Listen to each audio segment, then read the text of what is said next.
श्रीमत्सद्गुणशालिनं चिदचिदि व्याप्तं च दिव्याकृतिं जीवेशाक्षरमुक्तकोटिसुखदं नैकावताराधिपम्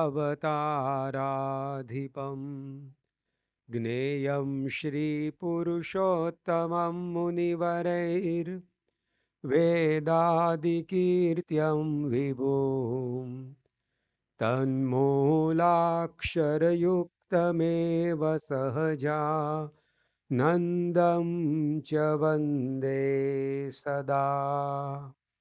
श्री स्वामिनारायण भगवाननी जय। अक्षर पुरुषोत्तम महाराजनी जय। गुणातीतानंद स्वामी महाराजनी जय। प्रमुख स्वामी महाराजनी जय। महंत स्वामी महाराजनी जय। सूरत अक्षरधाम महोत्सवनी जय। कार्यकर सुवर्ण महोत्सवनी जय। तिथल मंदिर रजत जयंती महोत्सवनी। આપણે દુનિયામાં જોઈએ છે કે કોઈ પણ વસ્તુ એનું જેમ જેમ ઘડતર થતું જાય, એ વસ્તુ જેમ જેમ શુદ્ધ થતી જાય તેમ તેમ એની કિંમત વધતી જાય છે. જંગલમાં લાકડાનો ટુકડો રખડતો પડ્યો હોય, એનો ભાવ તો ઉપજે પણ એ સાધારણ ભાવ હોય, પરંતુ એ જ લાકડાના ટુકડામાંથી કોઈ કલાકાર સુંદર કલાકૃતિ બનાવે તો એ કલાકૃતિની કિંમત લાકડાના ટુકડાની કિંમત કરતાં વધારે ઉપજે છે. તો લાકડાનો ટુકડો ઘડાયો એની કિંમત વધી. લોખંડનો ટુકડો ભંગારના ભાવે વેચાય, પરંતુ એ લોખંડના ટુકડાનું ઘડતર કરીને એમાંથી કોઈક વાહનના સ્પેર પાર્ટ્સ બનાવવામાં આવે, ઘડિયાળની કમાન વગેરે બનાવવામાં આવે, તો એ સ્પેર પાર્ટ્સની કિંમત લોખંડના ટુકડા કરતાં વધી જાય છે. જેમ જેમ વસ્તુ ઘડાતી જાય તેમ તેમ એની કિંમત વધે છે. હીરો જેમ જેમ ઘસાતો જાય, એની ચમક જેમ જેમ બહાર આવતી જાય તેમ તેમ એની કિંમતમાં વધારો થાય છે. સોનું છે એની કિંમત તો છે જ, પણ એ સોનું ઘડાય અને એમાંથી કોઈક ઘરેણું બને, તે ઘરેણાની કિંમત એ સોનાની કિંમત કરતાં વિશેષ થાય છે. તો જેમ વસ્તુનું છે એમ વ્યક્તિનું પણ છે.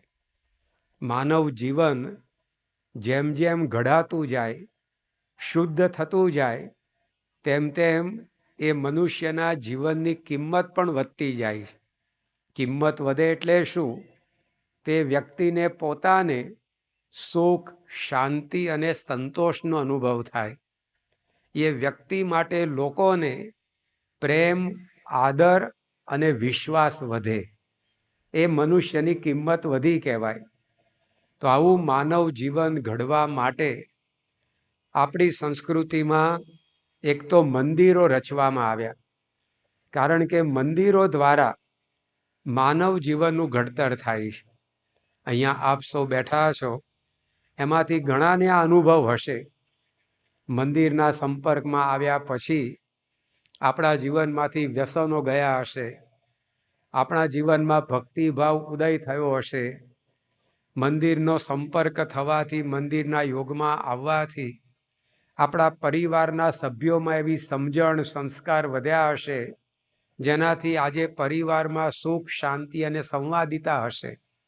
તો જો મંદિર આપણને ઘડે છે, એ મંદિરની અંદર રહેનારા સંતોનો સમાગમ, એનાથી પણ માનવ જીવન ઘડાય છે.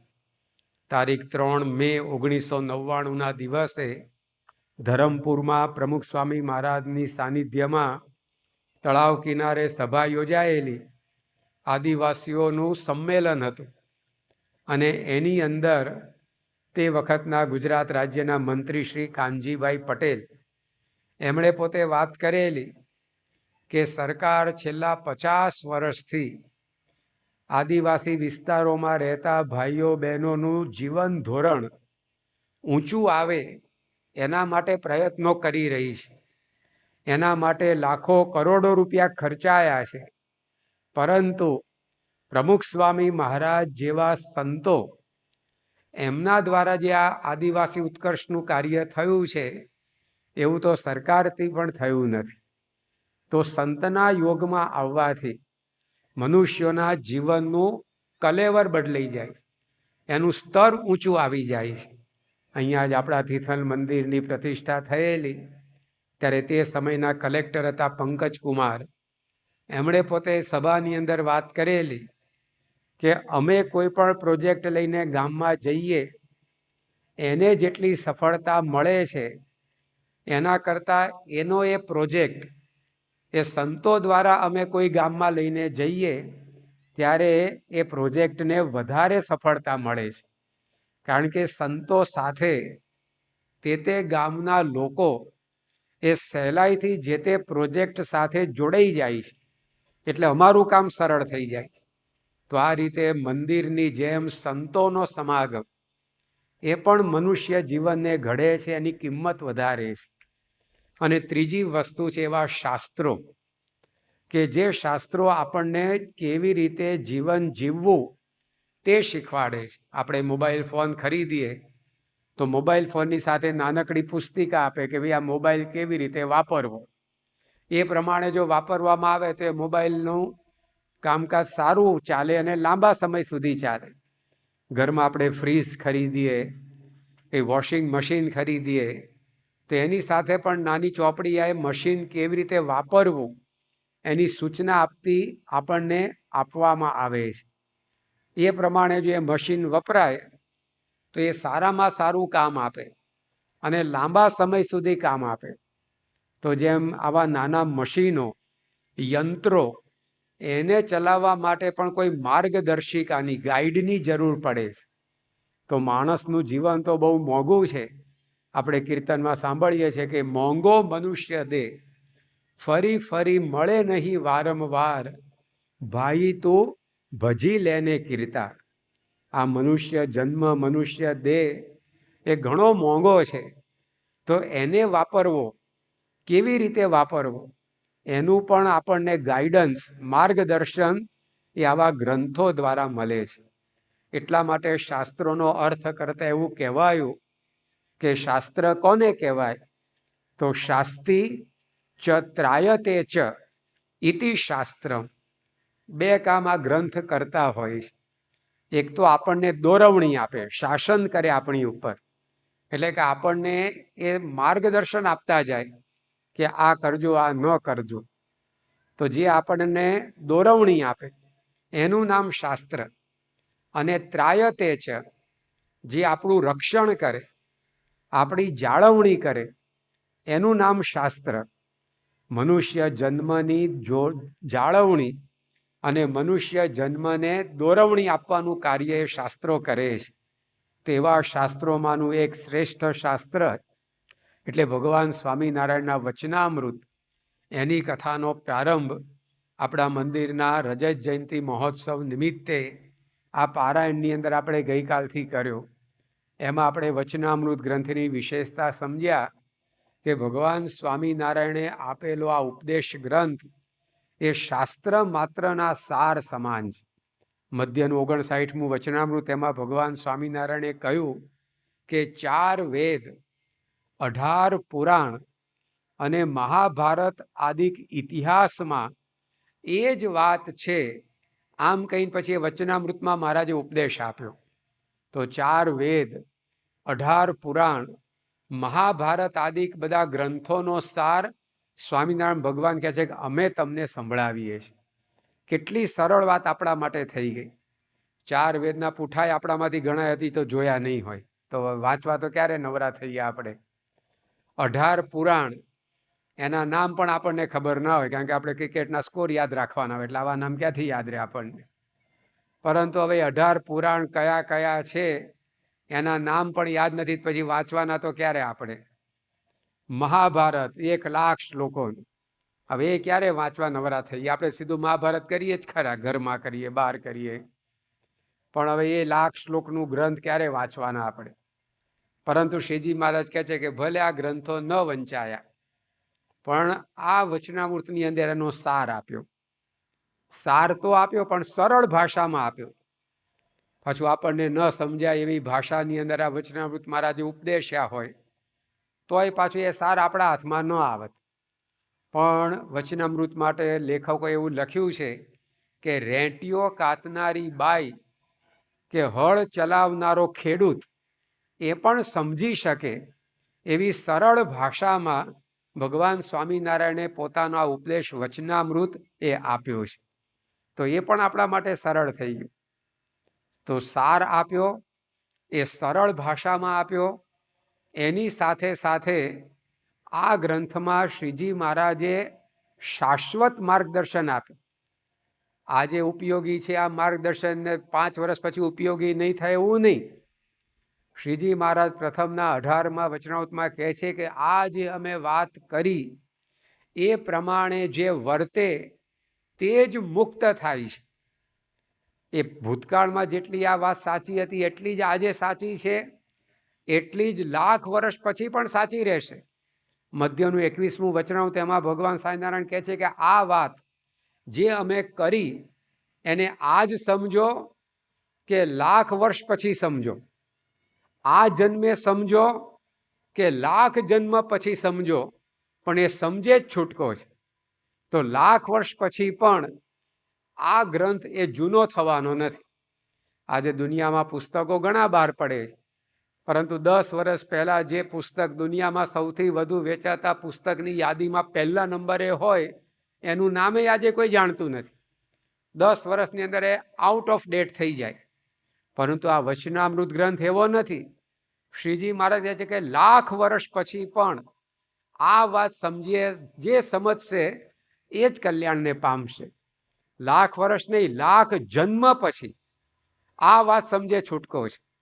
તો આવું શાશ્વત માર્ગદર્શન જે ક્યારેય જૂનું ના થાય, વચનામૃત ગ્રંથ ક્યારેય પણ આઉટ ઓફ ડેટ થવાનો નથી. એ 1,00,000 વર્ષ પછી પણ અપ ટુ ડેટ રહેવાનો છે.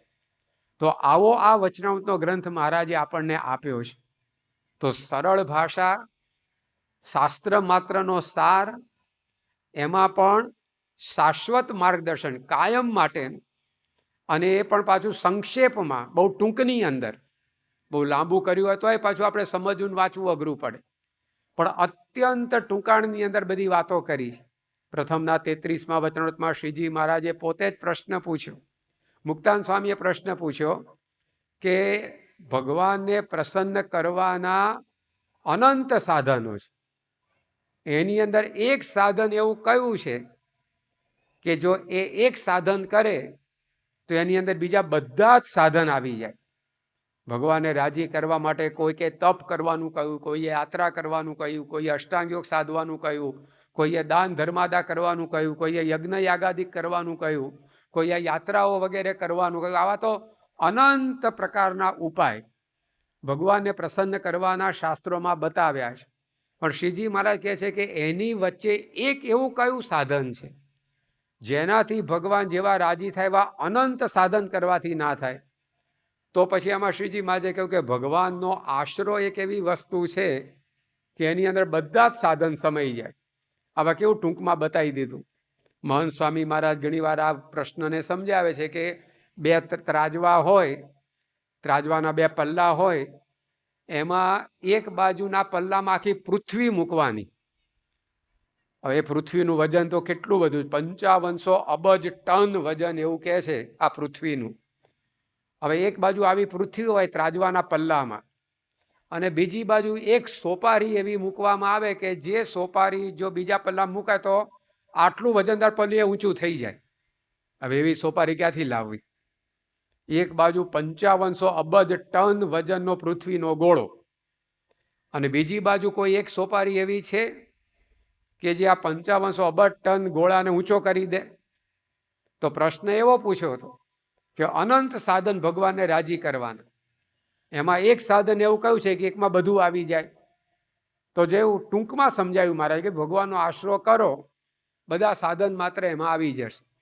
મધ્યનું 15મું વચન, તેમાં શ્રીજી મહારાજે પ્રશ્ન પૂછ્યો કે હજારો વિચારો કરવાથી પણ જે સ્વભાવ ન ટળે, એ સ્વભાવ કોઈ એક વિચાર કરવાથી ટળી જાય, એવો કોઈ વિચાર છે?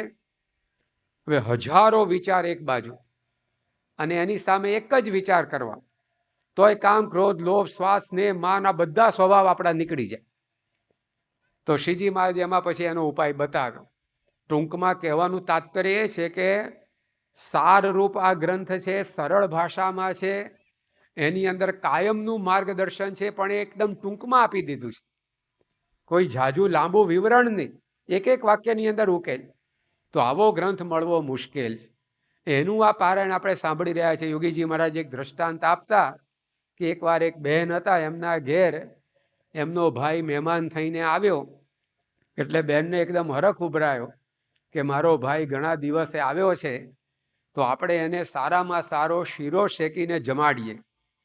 એટલે શીરો શેકવા માટે જે કંઈ જરૂરી સામગ્રી ભેગી કરવાની હોય, તો એની અંદર હવે સ્થિતિ સાધારણ, એટલે ગોળ નાખીને શીરો બનાવવાનો એને વિચાર્યું. એટલે બજારમાં એ ગોળ ખરીદવા ગઈ.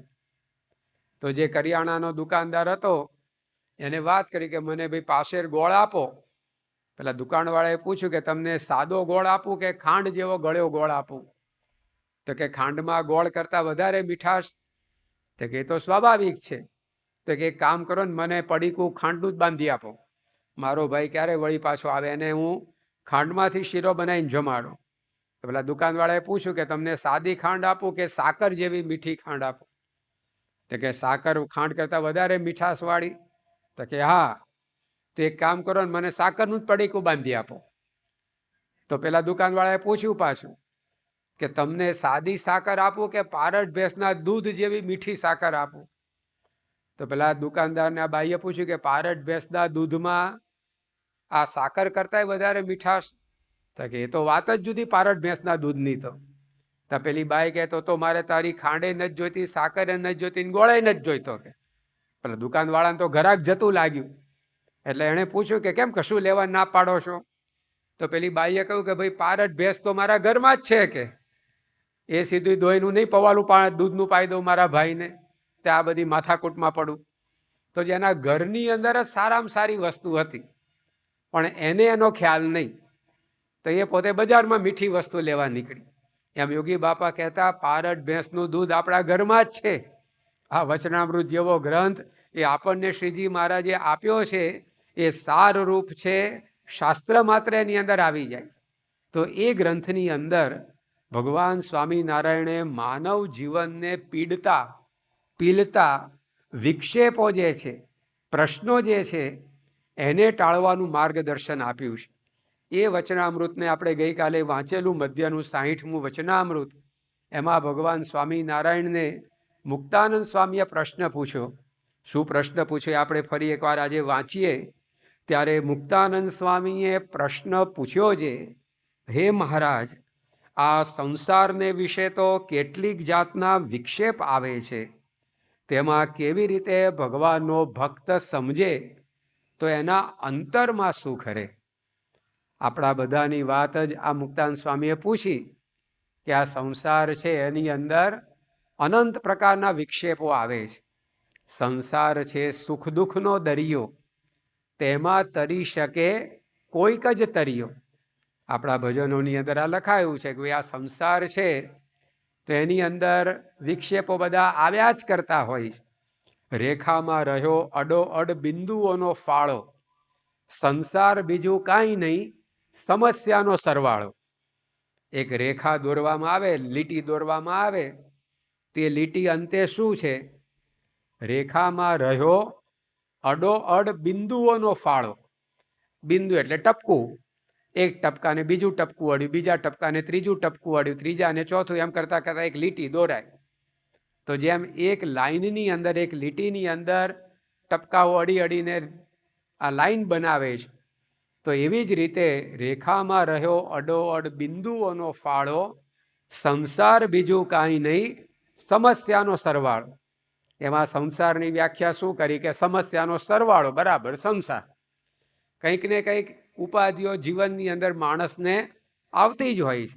એને લાગે કે હવે બધું ઠરીઠામ થઈ ગયું, હવે કાંઈ વાંધો નહીં આવે, બધા પ્રશ્નો આપણા પૂરા થઈ ગયા, ત્યાં વળી પાછો ફણગો ફૂટે નવો. તો આ સંસારને વિશે મુક્તાનંદ સ્વામી કહે છે કે અનંત પ્રકારના વિક્ષેપો આવે છે. એની અંદર કેવી રીતે ભગવાનનો ભક્ત સમજે. જો કરવાનું કાંઈ ન આવ્યું, શું કરે એવું ના આવ્યું, શું સમજવાનું છે. કારણ કે સખી સમજણમાં ઘણું સુખ છે. નિષ્કાંત સ્વામીએ લખ્યું કે સુખ ક્યાં છે? સમજણમાં. એવું ના લખ્યું કે સખી 7 માળના બંગલામાં ઘણું સુખ છે. બંગલો હોય કંઈ પાડી નથી નાખવાનો, પણ એ 7 માળ થયા એટલે સુખ આવશે એ ગણતરી ખોટી છે. એ બંગલામાં એ સુખી થવા સમજણ તો જોઈશે જ. એવું ના લખ્યું કે સખી અમેરિકન વિઝામાં ઘણું સુખ છે. સમજણમાં સુખ છે એવું બતાવે. નરસિંહ મહેતાએ પણ લખ્યું, સમજણ વિના સુખ નહીં જંતને, વસ્તુ સ્થિતિ કેમ કરી ઓળખાય. શેના વગર સુખ નથી આવતું? તો નરસિંહ મહેતા એવું ના લખ્યું ગાડી વિના સુખ નહીં જંતને, કરોડ રૂપિયાના બેંક બેલેન્સ વિના સુખ નહીં જંતને, અથવા તો 80,000ના મોબાઈલ વિના સુખ નહીં જંતને. શું લખ્યું? સમજણ વિના સુખ નહીં જંતને. આ જીવને સુખ કેમ નથી અનુભવાતું? કારણ કે એનામાં સમજણની ખામી છે. તો મુક્તાનંદ સ્વામીએ પણ પ્રશ્નમાં એ પૂછ્યું કે કેવી રીતે આપણે સમજવાનું છે. તેની અંદર હવે 3 પ્રકારની સમજણ મહારાજ આપણને શીખવાડે છે. એમાં ગઈકાલે પહેલી વાત આપણે કરી, જેમાં શ્રીજી મહારાજે પોતે કહ્યું, પછી શ્રીજી મહારાજ બોલ્યા છે એનો ઉત્તર તો જેમ અમને વર્તાય છે તેમ કહીએ છે. પોતાના દેહથી નોખો જે પોતાનો આત્મા, તેનું નિરંતર અનુસંધાન, તથા માયિક એવા જે પદાર્થ માત્ર તેના નાશવંતપણાનું અનુસંધાન, તથા ભગવાનના મહાત્મ્ય જ્ઞાનનું જે અનુસંધાન, એ 3 કરીને કોઈ વિક્ષેપ આડો આવતો નથી.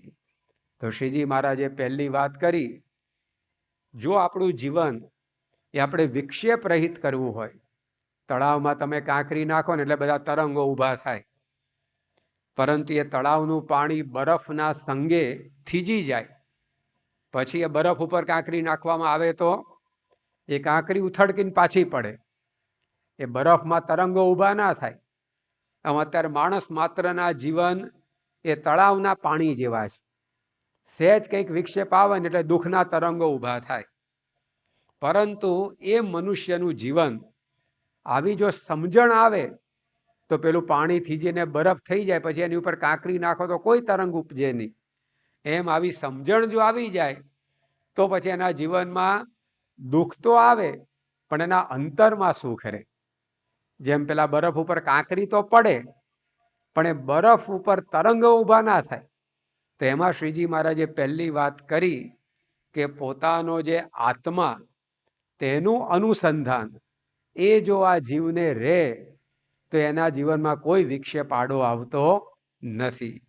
કેવી રીતે નથી આવતો એની વાતો ગઈકાલે આપણે વિસ્તારથી કરેલી, અને છેલ્લે આપણે ત્યાં અટક્યા હતા કે ભાઈ આત્મજ્ઞાન જો જીવનમાં થાય તો ખરેખર એના બધા પ્રશ્નોનો ઉકેલ આવે છે. કારણ કે એને સમજાઈ જાય કે હું આત્મા છું ને આત્મામાંથી જ બધું સુખ આવે. આજે જો આત્મા શરીરમાંથી નીકળી જાય તો સારામાં સારું વસ્ત્ર પહેર્યું હોય એનું સુખ ક્યાં માણસને આવે છે? સારામાં સારી કાંડે ઘડિયાળ બાંધી હોય પણ એ આત્મા શરીરમાંથી નીકળ્યો પછી ઘડિયાળનું સુખ ક્યાં આવે છે? સારામાં સારું ઘરેણું ગળામાં પહેર્યું હોય પણ શરીરમાંથી આત્મા નીકળ્યા પછી ઘરેણાનું સુખ ક્યાં આવે છે? તો સુખ જો ઘરેણામાં, ઘડિયાળમાં, ઘરમાં, કપડામાં, ખાવા પીવામાં હોય તો આત્મા હોય કે ના હોય આવવું જ જોઈએ. પણ એ સમજાવે છે કે આત્માનું સુખ આપણે ભોગવીએ છીએ, માની બેઠા હતા કે આ બધી વસ્તુઓમાં સુખ. તો આવું જો આત્માનું અનુસંધાન આપણને રહે તો આપણી આ સુખ માટેની દોટ એ બધી મટી જાય. કારણ કે આપણે પોતે જ સુખરૂપ છીએ. હવે બીજાની શું જરૂર રહી આપણે? જેમ સૂર્યને કોઈ બીજા પ્રકાશની જરૂર નથી, કારણ કે પોતે જ સ્વયં પ્રકાશિત છે. પરંતુ આવું આત્માનું જ્ઞાન એ થવું, એ શાસ્ત્રો કહે છે કે અતિ કઠણ છે, એ અઘરું છે. પણ એનો ઉપાય છે, અઘરું છે પણ અશક્ય નથી. એના માટેનો ઉપાય શું બતાવ્યો? યોગીજી મહારાજ કહેતા કે ગુરુ બિન જ્ઞાન નહીં, ગુરુ બિન ધ્યાન નહીં, ગુરુ બિન આત્મવિચાર ન લહત હૈ. જેવા સંત મળે તોય આપણને સમજાવે કે આપણે આત્મા છે ને એનું જ્ઞાન કરાવે. એ સમજાવવા યોગી બાપા એક દ્રષ્ટાંત આપતા કે એક ગામમાં 10 મિત્રો રહેતા હતા. એ બધા બાજુના ગામમાં એક મેળો આવ્યો, તો મેળામાં માલવા માટે તૈયાર થયા, બની ઠનીને અપ ટુ ડેટ થઈને તૈયાર થઈ ગયા અને 10 જણા પછી મેળામાં જવા નીકળ્યા. પણ 2 ગામ વચ્ચે નદી હતી. નદી પાર કરે તો સામેના ગામમાં જવાય. એટલે બધા એકબીજાના હાથ પકડી લીધા કે પાણીના વહેણમાં કોઈ તણાઈ ના જાય, અને એકબીજાના હાથ પકડીને નદી પાર કરીને સામે કિનારે પહોંચી ગયા. પણ ત્યાં 10માંથી એકને વિચાર આવ્યો કે ભાઈ આપણે નદી તો પાર કરી પણ કોઈ તણાઈ નથી ગયું, લાવો ગણતરી કરી લઈએ. એટલે એણે કહ્યું ચલો બધા લાઈનમાં ઊભા રહો, આપણે 10 પૂરા છીએ કે નહીં હું ગણી લઉં, પછી આગળ જઈએ. તો બીજો કે ભાઈ ગણવાન માથાકૂટ મૂકને કોઈએ બચાવો બચાવો એમ કે બૂમ પાડી નથી, કોઈ તણાઈ ગયું નથી, આપણે હાલો જલ્દી મેળા ભેગા થઈએ. એટલે કે ગણવામાં કેટલી વાર થવાની, ચાલો લાઈનમાં ઊભા રહી જાઓ. અને બધાને લાઈનમાં ઊભા રાખ્યા અને ગણતરી શરૂ કરી. 1 2 3 4 ને 9 અટકી ગયો. એટલે કે આપણે નીકળ્યા હતા 10 ને અહીંયા તો 9 જ થાય છે, નક્કી એક જણ તણાઈ ગયો. તો બીજો કે તારું ગણિત પહેલેથી કાચું, તું લાઈનમાં ઊભો રહી જા, જો હું ગણી બતાવું. કે એણે ગણતરી કરી 1 2 3 4, એ પણ 9 અટકી ગયો. પેલો કે પહેલાની વાત સાચી છે, આપણે 9 જ જણ છે, 10મો મળતો નથી. તો ત્રીજો કે તારી કંઈક ભૂલ થતી હશે, ચાલ હું ગણું. વારા ફરતી બધા ગણ્યા પણ બધાને 9 ના 9 થાય, 10મો મળે નહીં. એટલે બધા કુંડાળે વળીને રોવા બેઠા કે ભાઈ ગામમાં જઈને જવાબ શું આપશું? કોઈ આપણે પૂછશે કે ભાઈ મોટા ઉપાડે મેળા માલવા ગયા હતા પણ એક જણને ખોઈને આવ્યા, અને આ રીતે બધા રડતા હતા. ત્યાંથી એક સંત પસાર થયા. એને થયું કે આ બધા કેમ આમ નવા રડવા બેઠા છે, કારણ કે નવા નકોર કપડાં પહેરીને રડતા હતા. કોઈની કાણે ગયા તો આવા કપડાં પહેરીને તો ના ગયા હોય ને. એટલે બધાને થયું કે આ નવા નકોર કપડાં પહેર્યા છે અને આ બધા કુંડાળે વળીને પોકે પોકે રડે છે, આ શું હશે? એટલે સંત પાસે ગયા અને પૂછ્યું કે ભાઈ કેમ રડો છો તમે? તો કે શું વાત કરીએ, અમે આ નદી પાર કરી, એમાં 10માંથી એક અમારે તણાઈ ગયો, હવે 9 જ બચ્યા છે, એ જયો એનું અમને દુઃખ છે. ત્યારે પછી પેલા મહાત્માએ નજર ફેરવી, તેને થયું કે આ 10 જણા પૂરા છે અને આ કેમ 9 નું બોલ્યા કરે છે. એટલે એણે કહ્યું કે ભાઈ તમે 9 નથી, તમે 10 જણ છો. તો પેલા બધા સંતનો ઉધડો લેવા માંડે કે તમે તો પહેલી વાર ગણીને કહો છો ને અમે તો 9 વાર ગણ્યું, કે તોય 9 ના 9 થાય છે ને તમે 10 કેમ કહો છો? તો પેલા સંતને ખબર પડી ગરબડ ક્યાં થઈ છે. એટલે એમણે કહ્યું ચલો બધા લાઈનમાં ઊભા રહી જાઓ, જો હું 10 પૂરા કરી આપું. અને બધાને લાઈનમાં ઊભા રાખીને ગણતરી કરી, 1 2 3 10 પૂરા થઈ ગયા. તો બધા પેલા સંતને ઉચકી લીધા કે તમે 10મો લઈ આવ્યા ક્યાંથી? ધરતી ફાડીને લઈ આવ્યા, આકાશમાંથી લઈ આવ્યા, ક્યાંથી લઈ આવ્યા?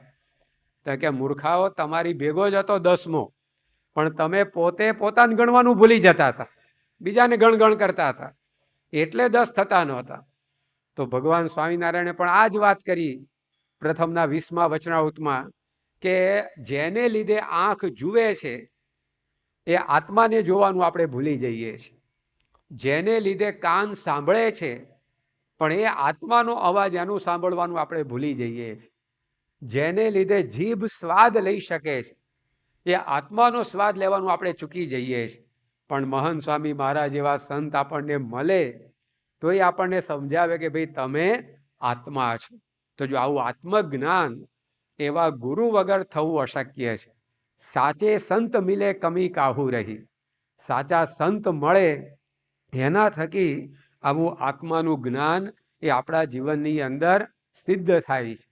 પણ એ કેવી રીતે થાય, એનો અભ્યાસક્રમ શું? તો શ્રીજી મહારાજે મધ્યના 51મા વચનામૃતમાં કહ્યું કે આવા સત્પુરુષની આજ્ઞા પ્રમાણે જે વર્તે છે તે આત્મસત્તા રૂપે વર્તે છે. આવા સંત મળે પછી એની આજ્ઞા પ્રમાણે આપણે જેટલા વર્તતા જઈએ એટલું આ આત્મજ્ઞાન આપણને પ્રાપ્ત થાય. એ પુસ્તકો વાંચવાથી થતું નથી, એ કથાઓ પારાયણો સાંભળવાથી થતું નથી, એ કોઈ બીજા સાધનો કરવાથી નહીં, પણ આવા સંતના વચનમાં આપણે જેટલા રહીએ એટલું એ આત્મજ્ઞાન આપણા જીવનની અંદર સિદ્ધ થતું હોય છે. તો અંતે વાત ત્યાં આવી કે મોટા સંતની આજ્ઞા એની અંદર આપણે વર્તવાનો જેટલો ખટકો રાખીએ એટલું આત્મજ્ઞાન આપણને દ્રઢ થાય અને એટલા આપણા જીવનમાંથી વિક્ષેપો ઓછા થાય. અને આવી ભગવાનને સંતની આજ્ઞા એની અંદર આપણી સલામતી છે, આપણી શાંતિ છે, પ્રગતિ છે, ઉર્ધ્વગતિ છે. ઘણીવાર આજ્ઞા પાળવાની વાત આવે એ આપણને થોડી કઠે અઘરી લાગે, કારણ કે માણસ માત્રને મોકળે મને ફરવું એ ગમે છે. પરંતુ સંત આપણને આજ્ઞા કરે કે ભાઈ આ ખાવું ને આ ન ખાવું, આ પીવું ને આ ન પીવું, આ જોવું ને આ ન જોવું, તો આ બધું do's and don'ts, what to do and not to do, એ આપણને અઘરું પડે. પરંતુ સંત આપણને ઉર્ધ્વગતિ પમાડવા ઈચ્છે છે, એટલા માટે બધી આપણને નિયમ પાળવાની વાત કરતા હોય છે. આજે આ સત્સંગની અંદર આપણને કહેવામાં આવતું હોય છે ભાઈ રોજ પૂજા કરવી, પછી રોજ અઠવાડિયે આપણે એકવાર સભામાં જવું, પછી 15 દિવસ એક દિવસ એકાદશી કરવી. આ બધી આપણને જે આજ્ઞાઓ આપવામાં આવે છે, તો મહારાજે વચરાવતમાં કહ્યું કે અમે બીજા કોઈના નહીં તમારા ગળા કેમ ઝાલ્યા, એટલે કે તમને કેમ આ નિયમ પાળવાનું કહીએ છીએ. તો એ આપણને અક્ષરધામમાં લઈ જવા માગે છે, એના માટેની આ વ્યવસ્થા છે. જો રસ્તા ઉપર તમે જતા હો તો 3 પ્રકારના સિગ્નલ આવતા હોય છે. લાલ લાઇટ આવે, લીલી લાઇટ આવે અને યલો લાઇટ આવે, બરાબર. પણ એમાં લાલ લાઇટ છે ને કોઈને ના ગમે. એ સાયકલ લઈને જતો હોય તો એ રેડ સિગ્નલ આવે તો ડચકારો બોલે કે નીકળી ગયા તો સારું હતું કે, અને ગાડીવાળો એને ન ગમે. અને ગ્રીન સિગ્નલ હોય, લીલી લાઇટ હોય તો એ બધાને ગમે કે આ સારું થયું આપણે નીકળી ગયા. એટલે કોઈને લાલ લાઇટ ગમે નહીં, બધાને લીલી લાઇટ જ ગમે છે. તો સરકાર એવું નક્કી કરે કે દરેક સિગ્નલ ઉપર લીલી લાઇટ જ જોવા મળે, લાલ લાઇટ રાખવાની જ નહીં. તો તમે ઓફિસેથી ઘેર વહેલા પહોંચો કે મોડા પહોંચો. કેટલાક તો હોસ્પિટલમાં પહોંચે, ઘેર ના પહોંચે, અને કેટલાક તો સ્મશાન ભેગા થાય પાછા. તો જો લાલ લાઇટ ગમતી નથી આપણને, પણ તો એ જરૂરી છે કે નહીં, તો એ આપણા માટે મુશ્કેલી રૂપ છે કે આપણે સહી સલામત ઘેર પહોંચી શકીએ એની એ વ્યવસ્થા છે. જો ગ્રીન સિગ્નલ જ બધી જ જગ્યાએ હોય તો કેટલો ટ્રાફિક જામ થઈ જાય, ઉલટાનું ઘેર પહોંચવાનું મોડું થાય આપણું. પણ એ વ્યવસ્થા શેના માટે છે? આપણે સહી સલામત આપણા ઘેર પહોંચી શકીએ એના માટે. તો એમ આપણું અસલ ઘર અક્ષરધામ છે, ત્યાં આગળ આપણે જવાનું છે. તો ત્યાં આપણે સહી સલામત પહોંચી જઈએ એના માટે શ્રીજી મહારાજે, પ્રમુખ સ્વામી મહારાજે, મહંત સ્વામી મહારાજે આપણને આ બધી આજ્ઞાઓ આપી છે કે પૂજા કરવી, તિલક ચાંદલો કરવો, એકાદશી કરવી, બજારો ખાણીપીણી ન ખાવી, વ્યસન દૂષણ ન કરવા, સભાની અંદર જવું. તો આ બધું કંઈ આપણા માટે હેરાનગતિ નથી, પણ એ આપણા સુખનો ઉપાય છે. એમાં જેટલું આપણે વર્તીએ એટલું આત્મજ્ઞાન સિદ્ધ થઈ જાય. ઉપનિષદની અંદર સત્યકામ જાબાલી નામના એક બાળકની વાત આવે છે. એ બાળક એના ગુરુ પાસે એ વિદ્યા, બ્રહ્મ વિદ્યા ભણવા ગયો.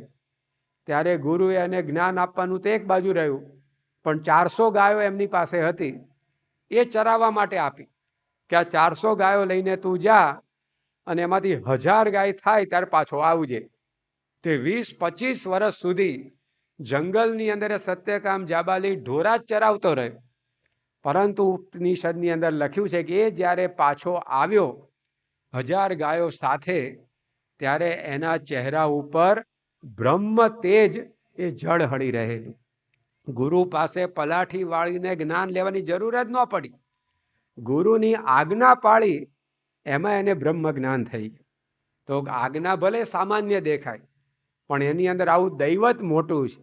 સંતો સમજાવે છે કે કોઈ વ્યક્તિને માથાનો દુખાવો થયો હોય, તે માથાનો દુખાવો ટાળવાની દવા એ માથા જેટલી મોટી ન હોય, એ ગોળી તો નાનકડી જ હોય, અને એમાં હોમિયોપેથીની ગોળી તો બાજરીના દાણા જેટલી નાની હોય, પણ એ દુખાવો ટાળી દે આપણો.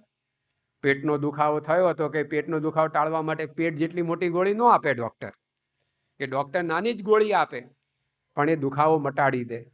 એમ આપણા ભવો ભવનો રોગ એ ટાળવા માટે પ્રમુખ સ્વામી મહારાજ, મહંત સ્વામી મહારાજની આ નાની નાની આજ્ઞાઓ, એનું આપણે જેટલું પાલન કરીએ એટલું આપણી અક્ષરધામ સુધીની ગતિ એ સરળ થઈ જાય. આપણે ઉર્ધ્વ ગતિ પામવાની છે, એટલા માટે આ બધા નિયમ ધર્મ છે. ઘણીવાર આપણને કેટલાકને સ્વામિનારાયણ સંપ્રદાયમાં આવવું અઘરું પડે, એનું કારણ એક આ હોય, કારણ કે અહીંયા બધી પાળવાની વાત આવે. જેવા એ સત્સંગમાં આવે ત્યાંથી જ સંતો પૂછે કે વ્યસન છે, તે વ્યસન મૂકવાની વાત કરે. વ્યસન મૂકે એટલે પેલા થાય કે હવે પૂરું થશે, કે ના હવે પૂજા કરો છો, હવે મંદિરે આવો, એકાદશી કરો. એટલે આપણને એમ થાય કે એક પછી એક આ બધી વર્તવાની વાત આવે. એટલે લોકોને આ ધર્મમાં ભળવું અઘરું પડે. જૂના જમાનામાં કહેવત હતી, સિદ્ધ ભળીએ સ્વામિનારાયણમાં નત ઉઠીને નાવું, ભળીએ નહીં બફાકિયામાં નાયા વિનાનું ખાવું. કે સ્વામિનારાયણમાં તો ભળીએ એટલે એને નાવા ધોવાથી શરૂ થાય બધું. નાહી ધોઈ પૂજા પાઠ કરીને પછી અન્ન જળ પીવાના. તો આવી પ્રકારે આ નિયમ ધર્મની અંદર પાળવાની વાત આપણને એટલે કરવામાં આવે છે કારણ કે ભગવાન અને સંત આપણને ઉપર લઈ જવા માગે છે. આજે રસ્તા ઉપર ફર્યા કરવું હોય તે વાહનોમાં બહુ ધારાધોરણ નથી હોતા. પેલા છકડાઓ ફરતા હોય છે. અહીંયા તો બહુ ઓછા જોવા મળે, પણ કાઠિયાવાડમાં પેલી ખુલ્લી રિક્ષા હોય અને છકડો કહેવામાં આવે. એમાં કેટલા બેસી શકે એનું કઈ ધારાધોરણ ના હોય. એકવાર અમે યુવકમાં હતા તો 25 જણ ભરી ગયા હતા એમાં. બોલો, એક ઉતરે બીજો ઉતરે, જાણે અક્ષય પાત્રની જેમ ખાલી જ ન થાય પેલો છકડો. તો મિની બસ જેટલા તો એ રિક્ષામાં આવી ગયા હતા, 25 જણા. પણ પ્લેનમાં એવું ચાલે કે એક સીટમાં 2 જણ હાકડ માકડ બેસી જઈશું, જવા દો ને અમને. અરે 1 કિલો સામાન વધારે હોય ને તો એઠો ઉતારે એને, કારણ કે પ્લેનને 33,000 ફૂટની ઊંચાઈ પકડવાની છે. અને પેલા છકડાને તો રસ્તામાં ધૂળ ઉપર રખડવાનું છે. એમ આપણે પણ જો આ ધૂળ ઉપર રખડવાનું એટલે કે જન્મ મરણમાં આટા માર્યા કરવાના હોય તો કાંઈ નિયમ પાલનની જરૂર નથી. પણ ભગવાન ને સંત આપણને એમાંથી ઉગારવા આવ્યા છે કે અનંત જન્મોથી આ જીવ ભટક્યા કરે છે. આ જન્મે પાર પાડી દઈએ, અક્ષરધામમાં પહોંચાડી દઈએ. તો ઉર્ધ્વ ગતિ ઉપર જવું હોય તો નિયમ આવે કે ના, રિક્ષામાં કંઈ સીટ બેલ્ટ બાંધવાનો હોય છે? એમાં તો ડ્રાઈવરની બાજુમાં એક જણ બેસી ગયો હોય, બોલો, પાછું ખબર જ ન પડે કોણ રિક્ષા ચલાવે છે કોણ નથી ચલાવે. તેમાં કાંઈ સીટ બેલ્ટની માથાકૂટ ના હોય. પણ પ્લેનની અંદર તરત સૂચના આપવામાં આવે કે ફાસન યોર સીટ બેલ્ટ, ભાઈ તમે પટ્ટો બાંધો. કે કારણ કે રિક્ષાને રોડ ઉપર આંટા મારવાના છે, પ્લેનને ઉપર જવાનું છે. તો એમ મોટા પુરુષ આપણને આજે આજ્ઞા પાલનની વાત કરે છે તો એ એટલા માટે છે કે આપણને ઉર્ધ્વ ગતિ અક્ષરધામ સુધી લઈ જવાય. અને આ જન્મે પાછું અનંત જન્મોમાં જે કામ નથી થયું એ આ જન્મે પૂરું કરવાનું છે.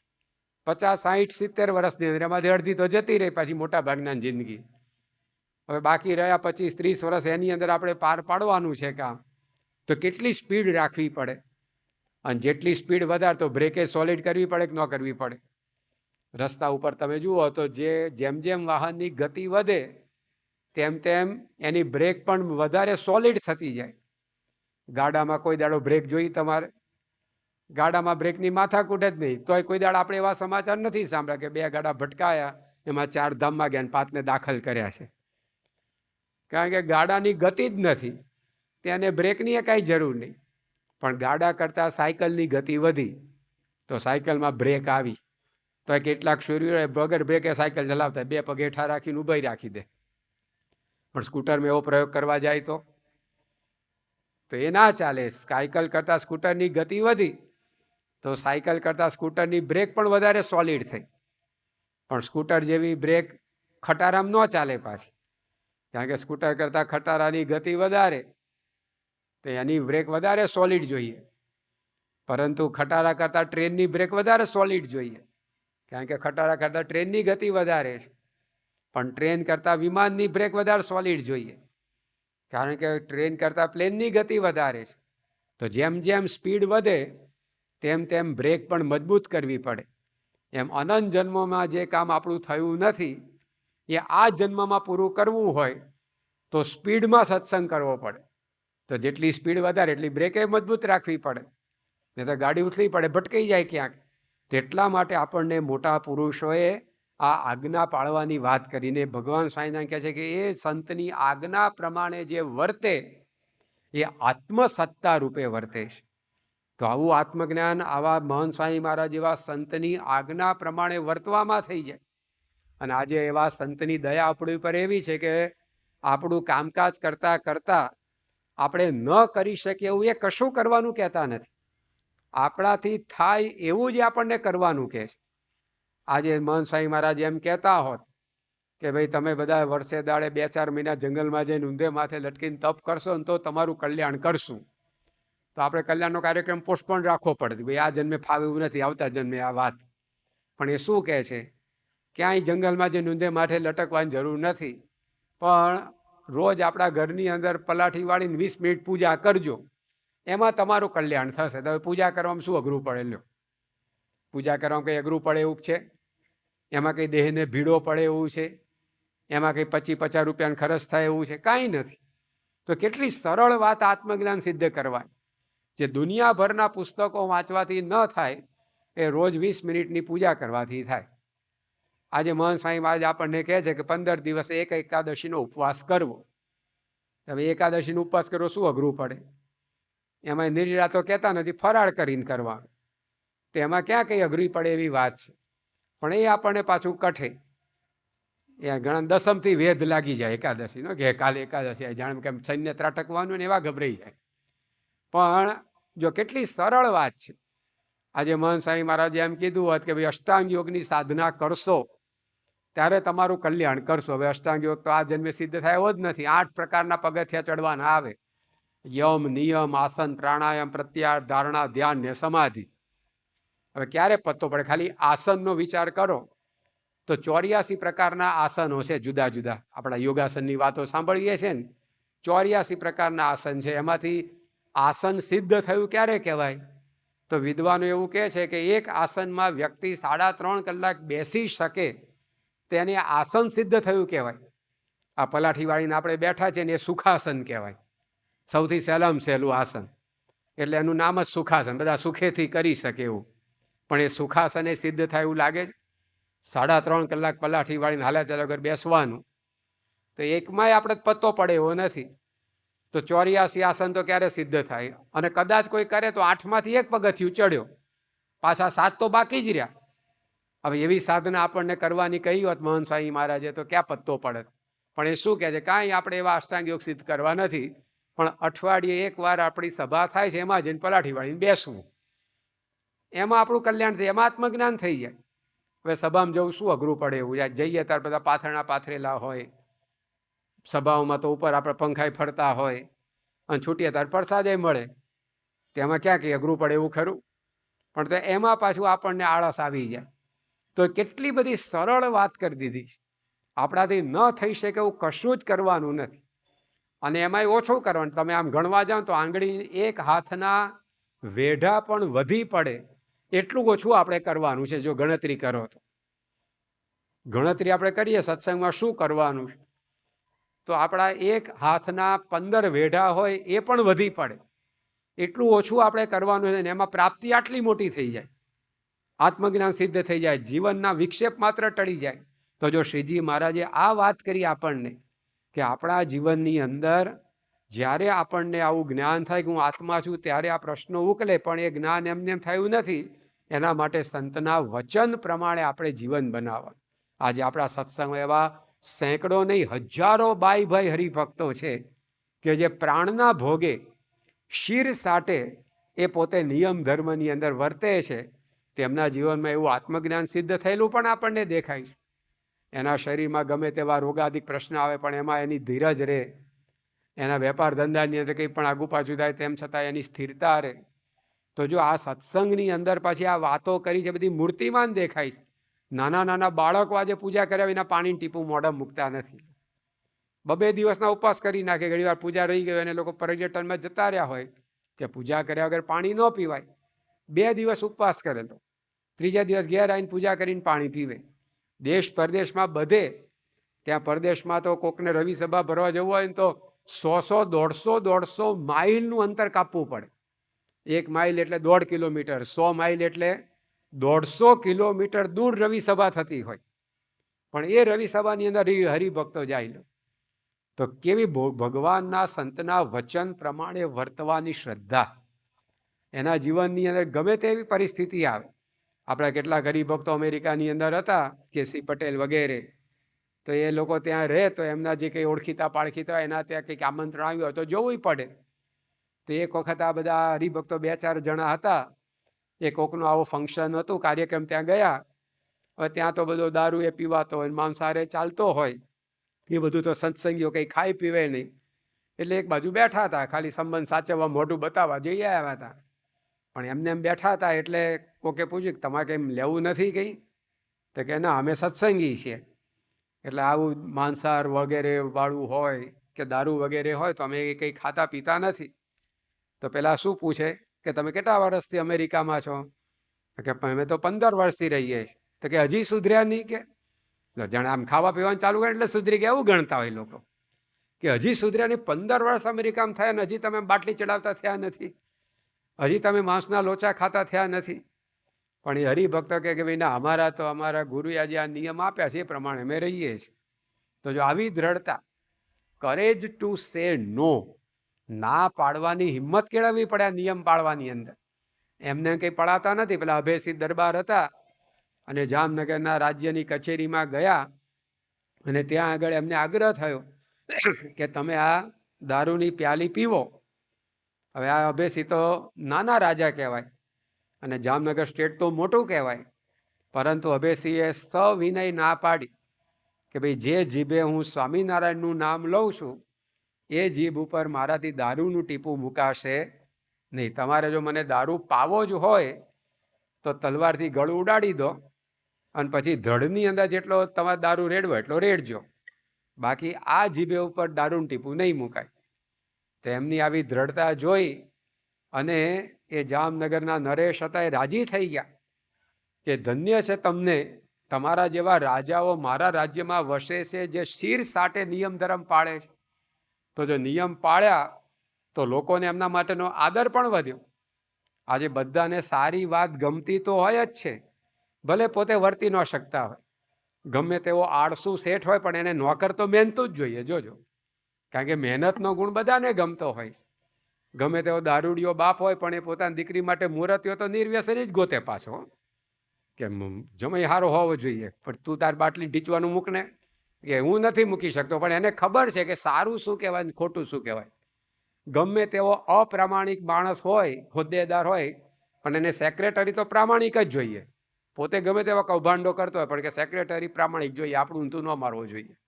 તો જો સારી વસ્તુ ગમે છે બધાને, ભલે પોતે કરી શકતા ન હોય, વસ્તુ જુદી છે. એમ આપણે આવા નિયમ ધર્મ પાળીએ, આજ્ઞા પાળીએ તો આવું આત્મજ્ઞાન તો થાય, પણ સમાજની અંદર પણ આપણી પ્રતિષ્ઠા વધે, લોકોને આપણા વિશેનો આદર પ્રેમ ને વિશ્વાસ વધે. તો જો આ સંપ્રદાયની અંદર મહારાજથી લઈને અત્યાર સુધી અનેક લોકોએ વિપરીત સંજોગોમાં પણ આ નિયમ ધર્મ પાળ્યા છે. ગમે તેવા સંજોગોની અંદર પણ એ ડગ્યા નથી. એટલા માટે આપણો સંપ્રદાય ઉજળો સંપ્રદાય કહેવાય. સ્વામિનારાયણ સંપ્રદાયની પ્રખ્યાતિ કેવી રીતે હતી એ વખતે, કે ઉજળો સંપ્રદાય, કે આ સંપ્રદાયના તમામ હરિભક્તો એના જીવનની અંદર એવું પવિત્ર વર્તન હોય. લીમલી ગામના સગ્રામ અને શિયાણી ગામના શિવરામ ભટ્ટ એ બંને એકવાર જતા હતા અને ઉનાળાના દિવસો 2 જણા તરસ્યા થયા અને એ વખતે ભોગાવો નદી આવી, પણ નદીમાં પાણી સિવાય બધું હતું, કાંટા કાંકરા જાડી ઝાંખરા રેતી વગેરે. પણ બંનેને તરસ એવી સખત લાગેલી તો ત્યાં વીરડો ગાળવાનું નક્કી કર્યું. નદી કિનારે તમે ખાડો ખોદો તો અંદરથી પાણી નીકળે, એ પાણી પીને કે આપણે આગળ જઈએ. અને એ વખતે શિવરામભાઈ હતા, એમણે સગ્રામને કહ્યું કે ભાઈ તું મારાથી 50 ફૂટ દૂર વીરડો ગાળજે, કે તારો પડછાયો પણ મારા વીરડા ઉપર પડવો ના જોઈએ. સગ્રામ કે કાંઈ વાંધો નહીં. અને 2 જણા વીરડો ગાળ્યો અને પાણી નીકળ્યું પેલા શિવરામભાઈના વીરડાની અંદર. એટલા બધા તરસ્યા થયા હતા તો એ તો સીધું આમ અંદર મોઢું નાખી લબ લબ લબ કરતું પાણી પીવા જ માંડ્યા. અને એમને હાશ થઈ, તરસ છીપી, એટલે એમણે સગ્રામ બાજુ જોયું કે એના વીરડામાં પાણી આવ્યું કે નહીં. અને એના વીરડામાં પાણી આવ્યું તો સગ્રામે શું કર્યું, સીધું પી ન લીધું, પરંતુ એણે પોતે પોતાની પાસે ખમચામાં લોટો હતો, પાણી ગાળવાનું ગરણું હતું, એ 2 કાઢ્યા અને પછી લોટા ઉપર ગરણું મૂકી ખોબે ખોબે ગાળેલું પાણી લોટામાં ભર્યું. પછી એ ગાળેલા પાણીથી લોટો વીછળી નાખ્યો, ચોખ્ખો કરી દીધો.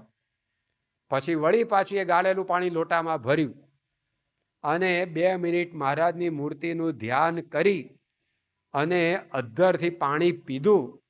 ત્યારે શિવરામને થયું કે આ સગ્રામને આવા સંસ્કાર કોણે આપ્યા. એટલે નજીક આવ્યા કે અલ્યા આ બધું તને કોણે શીખવાડ્યું. તો સગ્રામે પોતાના ગળામાં જે કંઠી હતી એ બતાવી કે જુઓ હું સ્વામિનારાયણનો થયો છું, અને એમણે અમને કહ્યું છે કે ગાળ્યા વગરના દૂધ જળ પણ પીવાય નહીં. અને એ વખતે પેલા શિવરામભાઈને આશ્ચર્ય થયું કે આ સ્વામિનારાયણ ભગવાને શું કાર્ય કર્યું છે કે આ સગરામ જેવાના જીવનની અંદર પણ એને કોઈ આવી પ્રકારના સદાચારની ગમ નહોતી. એના જીવનમાં આટલા ઊંડા નિયમ ધર્મના મૂળિયા નાખી દીધા. એટલો બધો એમને ગુણ આવ્યો કે શિવરામ ભટ્ટ સમય જતા ભગવાન સ્વામિનારાયણના હાથે દીક્ષિત થઈ અને અખંડાનંદ બ્રહ્મચારી બન્યા. અને શ્રી હરિચરિત્રમ નામનો 3000 શ્લોકનો ગ્રંથ એમણે શ્રીજી મહારાજના જીવન કાર્ય વિશેનો બનાવ્યો. તો જો એક સત્સંગીનું વર્તન, એણે આવા ભણેલા ભૂદેવ એને પણ સત્સંગી નહીં સાધુ બનાવી દીધા. તો જો આ આપણો સંપ્રદાય છે, આ આપણો ધર્મ છે, એની અંદર આ વાતો આવે છે. તો મહારાજ આપણને એ સમજાવે છે કે આપણે આવા સંતની આજ્ઞામાં જેટલા રહીએ એટલી આપણને શાંતિ, એટલું સુખ આપણને મળે, એટલો આપણા જીવનની અંદર આનંદ આવે.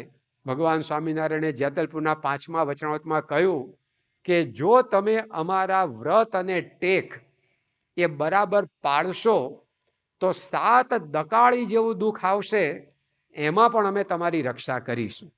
સળંગ 7 દુકાળ પડે તો કેટલું માણસને દુઃખ આવે. એક દુકાળ પડે એમાં કેટલા ભાવ ઉચકાઈ જાય, એમાં બીજો દુકાળ આવે, ત્રીજો દુકાળ આવે, તો કેટલી બધી માણસના જીવનની અંદર હાલાકી પહોંચે. પણ ભગવાન સ્વામિનારાયણ આપણને ગેરંટી આપે છે કે જો તમે અમારા વ્રત નિયમ પાળશો તો 7 દુષ્કાળ સળંગ આવે એવું તમારા જીવનમાં દુઃખ આવશે, તો પણ એમાં અમે તમારી રક્ષા કરીશું. હવે આટલી ભગવાન બાહેંધરી આપતા હોય તો શા માટે આપણે એની આજ્ઞામાં ન રહી? અને આવી સાદી સરળ આજ્ઞા કે જેની અંદર આપણા શરીરને કોઈ કષ્ટ ન પડે, જેની અંદર કોઈ પૈસાનું ખર્ચ ના થાય, આપણા વેપાર ધંધા બંધ કરવા ન પડે, ઘરકામ ખેતી બંધ કરવા ના પડે, તો કેટલું બધું આપણા માટે સરળ થઈ ગયું સુખી થવા. પ્રથમનું 34મું વચનામૃત, એમાં શ્રીજી મહારાજે કહ્યું કે જે ભગવાનના વચનમાં રહે છે એને ભગવાનના જેવો આનંદ પ્રાપ્ત થાય છે. અને જ્યારે ભગવાનનું વચન લોપે છે અને આડો અવળો ડોલે છે ત્યારે એના જીવનમાં ક્લેશ આવે છે. આપણા જીવનમાં પ્રોબ્લેમ ઊભા થાય છે એનું એક કારણ આ હોય છે કે આપણે લીટા બાર પગ મૂકીએ છીએ. જો લક્ષ્મણજીએ લીટો દોરી આપ્યો તો એ લીટાની અંદર રહ્યા હોત ત્યાં સુધી સીતાજીને કોઈ પ્રશ્ન આવવાનો નહોતો. પણ એ સીતાજીએ લીટો ઓળંગ્યો, એ લક્ષ્મણ રેખા ઓળંગી અને રાવણ એમને ઉપાડી ગયો. બાકી એ લીટામાં રહ્યા હોત ત્યાં સુધી મજાલ નહોતી રાવણની કે સીતાજીને હાથ પણ અડાડી શકે. તેમ ભગવાન અને સંતે આપણને જે લીટા દોરી આપ્યા છે એ લીટાની અંદર જ્યાં સુધી આપણે રહીએ ત્યાં સુધી કળિયુગની મજાલ નથી કે આપણા કુટુંબમાં પ્રવેશી શકે, આપણા જીવનમાં પ્રવેશી શકે. કળિયુગ એટલે ક્લેશ, કજિયા, કંકાસ, ઉપાધિ, દુઃખ, આ બધું. પણ એ ક્યારે આવે છે?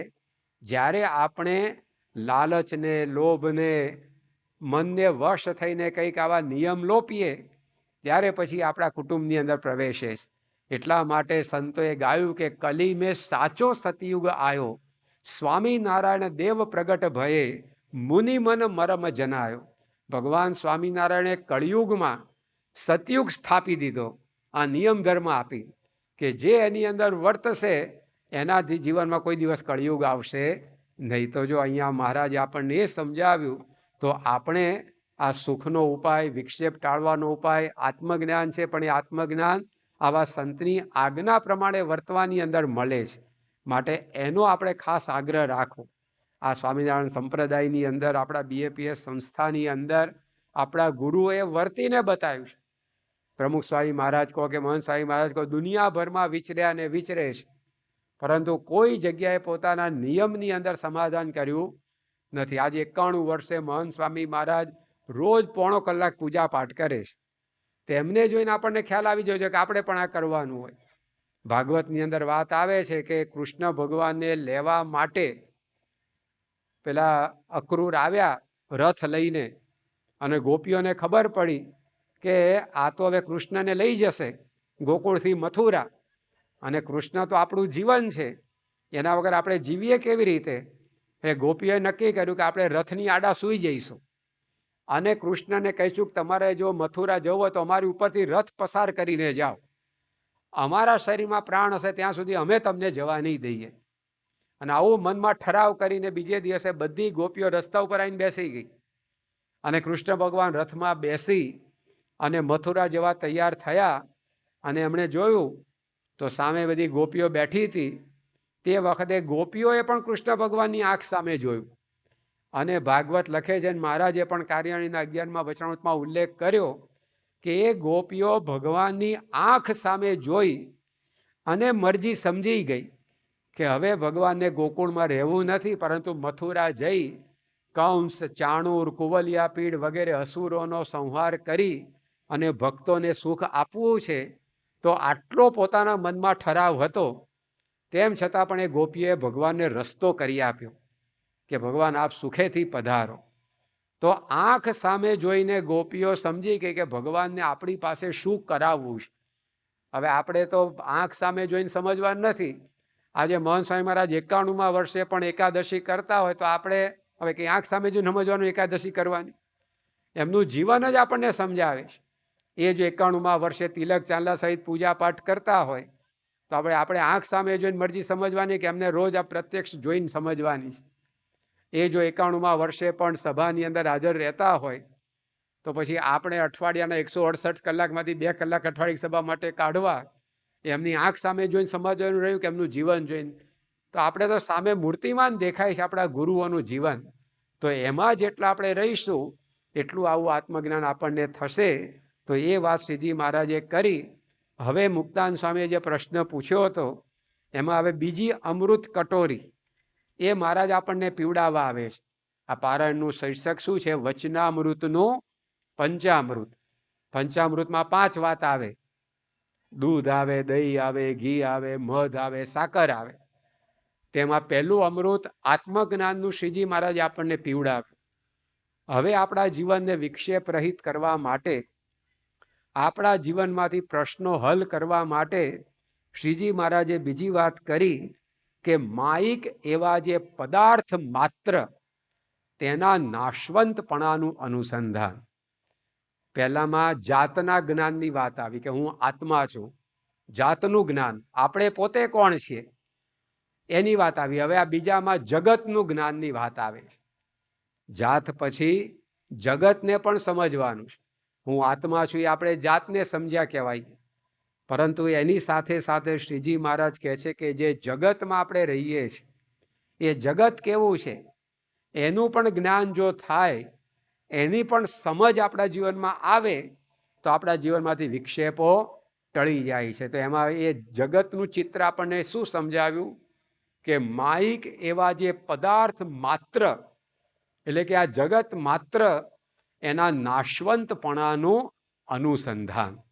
આ દુનિયા, આ જગત, આ સંસાર જે આપણને દેખાય છે એ કેવો છે? તો શ્રીજી મહારાજે કહ્યું કે એ નાશવંત છે. પ્રભાતે ફૂલડિયા ખીલે, સાંજે તે કર્માયેજી, નિત્ય બાગમાં નવીન કળીઓ ખીલીને ખરી જાયેજી, શ્રાવણ મહિનાની વાદળીઓ વાયુથી વેરાયેજી, એની પેઠે સગા સહોદર થાય ને વળી જાયેજી. આ કવિ નારાયણદાસે કીર્તનમાં લખ્યું કે સવારે આપણે બગીચામાં જઈએ તો સરસ મજાના ફૂલો ખીલ્યા હોય, એની સુગંધથી આપણું મન તરબતર થઈ જાય. પરંતુ એ જ બગીચામાં સાંજે આપણે લટાર મારવા જઈએ તો જે ખીલેલા ફૂલો હોય એ કાં તો કરમાઈ ગયા હોય, કાં તો ખરી પડ્યા હોય. પ્રભાતે ફૂલડિયા ખીલે, સાંજે તે કર્માયેજી, નિત્ય બાગમાં નવીન કળીઓ ખીલીને ખરી જાયેજી, શ્રાવણ મહિનાની વાદળીઓ વાયુથી વેરાયેજી. શ્રાવણ મહિનાની અંદર આકાશ વાદળોથી ઘટાટોપ થઈ ગયું હોય, આપણને લાગે કે હમણાં વરસાદ તૂટી પડશે, પરંતુ એ વખતે વાયુનો એક વાયરો આવે, એક લહેરખી આવે અને બધા વાદળા વેર વિખેર થઈ જાય. શ્રાવણ મહિનાની વાદળીઓ વાયુથી વેરાયેજી, એની પેઠે સગા સહોદર થાય ને વળી જાયેજી. એ જ રીતે આ જગત પણ બધું નાશવંત છે. કશું અહીંયા સ્થિર નથી. અદના હો યા આલા હો, સબકો લૌટ જાના હૈ, મુફલિસ ઓર તવંગર કા કબ્ર હી ઠિકાના હૈ.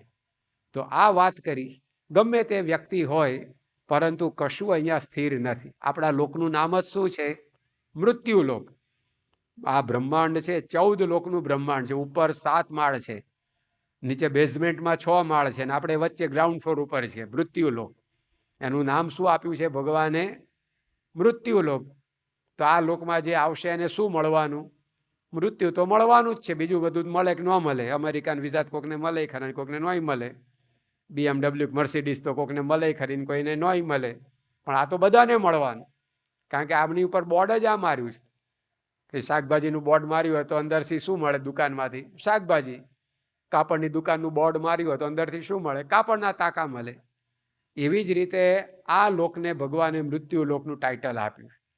તો અહીંયા જે આવે, અદના હો યા આલા હો, સબકો લોટ જાના હે. કોઈ અહીંયા ટકી શકવાનું નથી.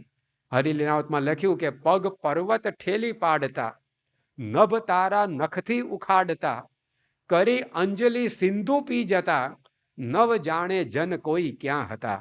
આ દુનિયામાં કેવા બળિયા માણસો થઈ ગયા. તો પગ પર્વત ઠેલી પાડતા, પોતાના પગની ઠેસથી પર્વતો ઉખાડીને ફેંકી દેવા, એવા બળવાન માણસો હતા. નભ તારા નખથી ઉખાડતા, આકાશના તારાઓને પોતાના નખથી ઉખાડી નાખે.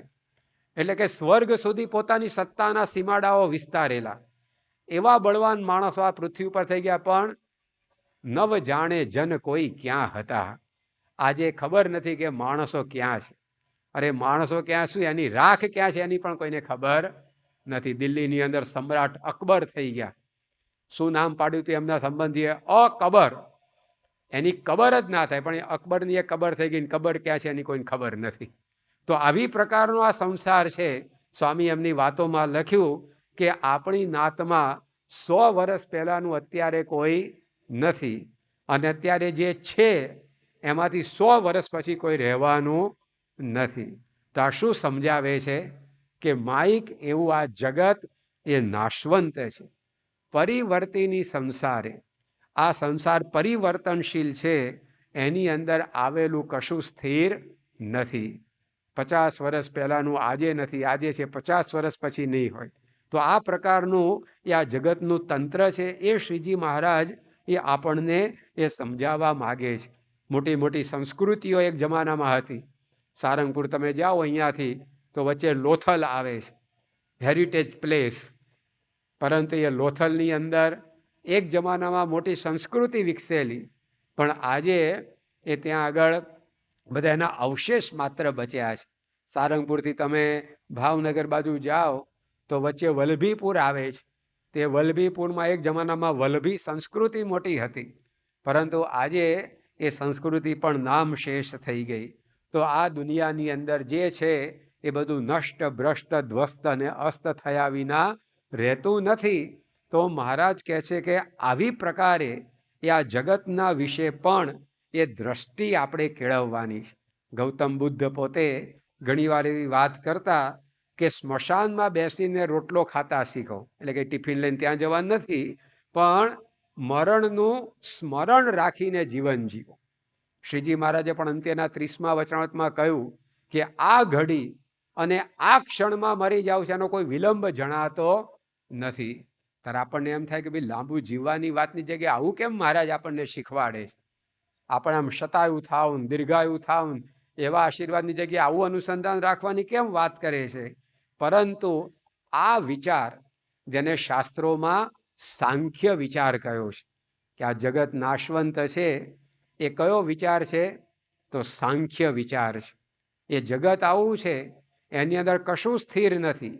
એ જો સમજાય તો ઘણા પ્રશ્નો માણસના જીવનની અંદરથી હલ થઈ જતા હોય છે.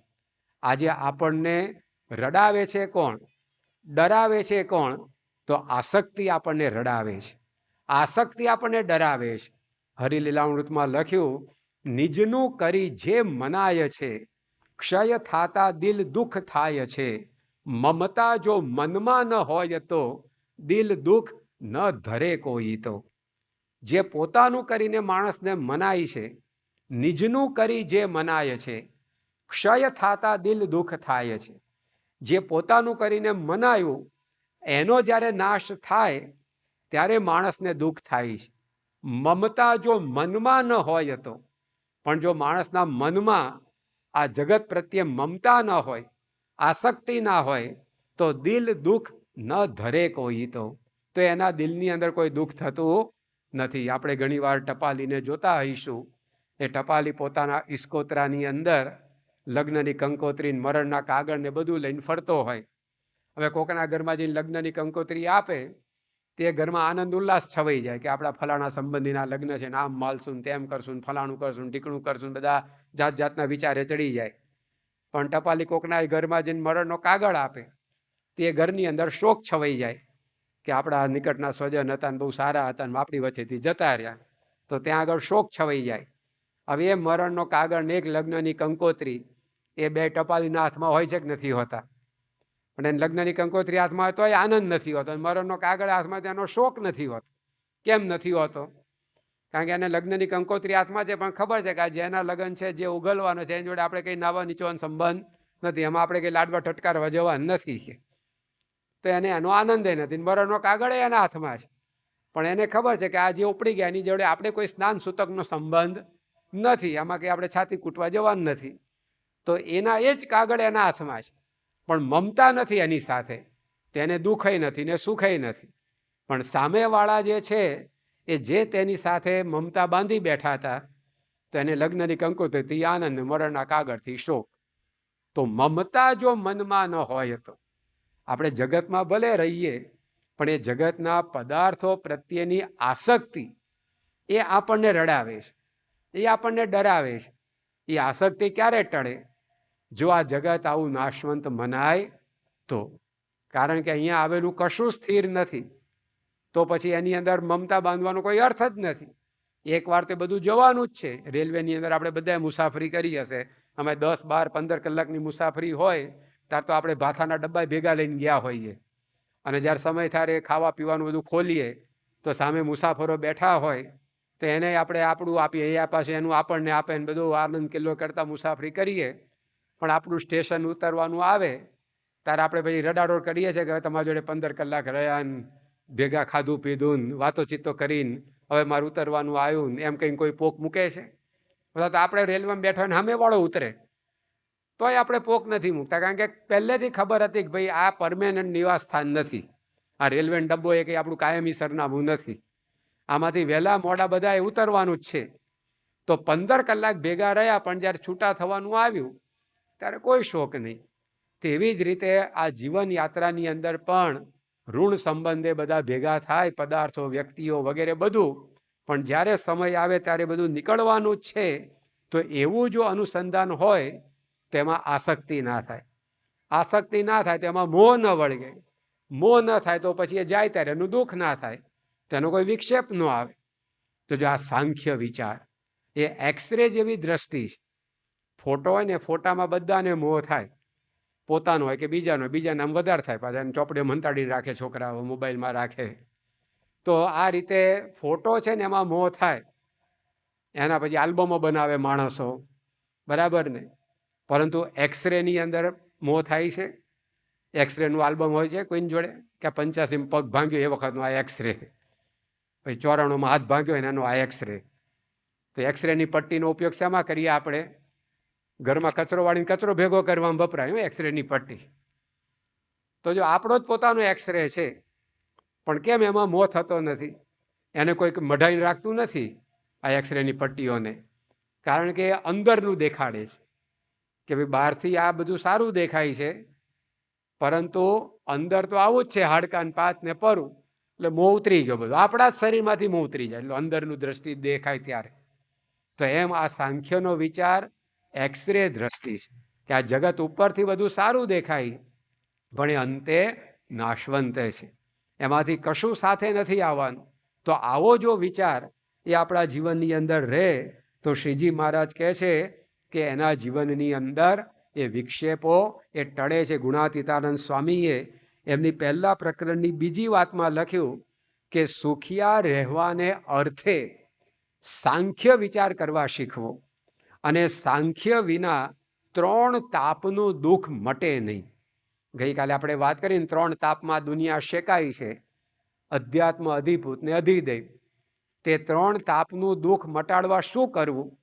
તો ગુણાતીતાન સ્વામીએ કહ્યું કે સાંખ્ય વિચાર વિના ત્રિવિધ તાપનું દુઃખ મટે નહીં, માટે સુખિયા રહેવાને અર્થે સાંખ્ય વિચાર કરવા શીખવો.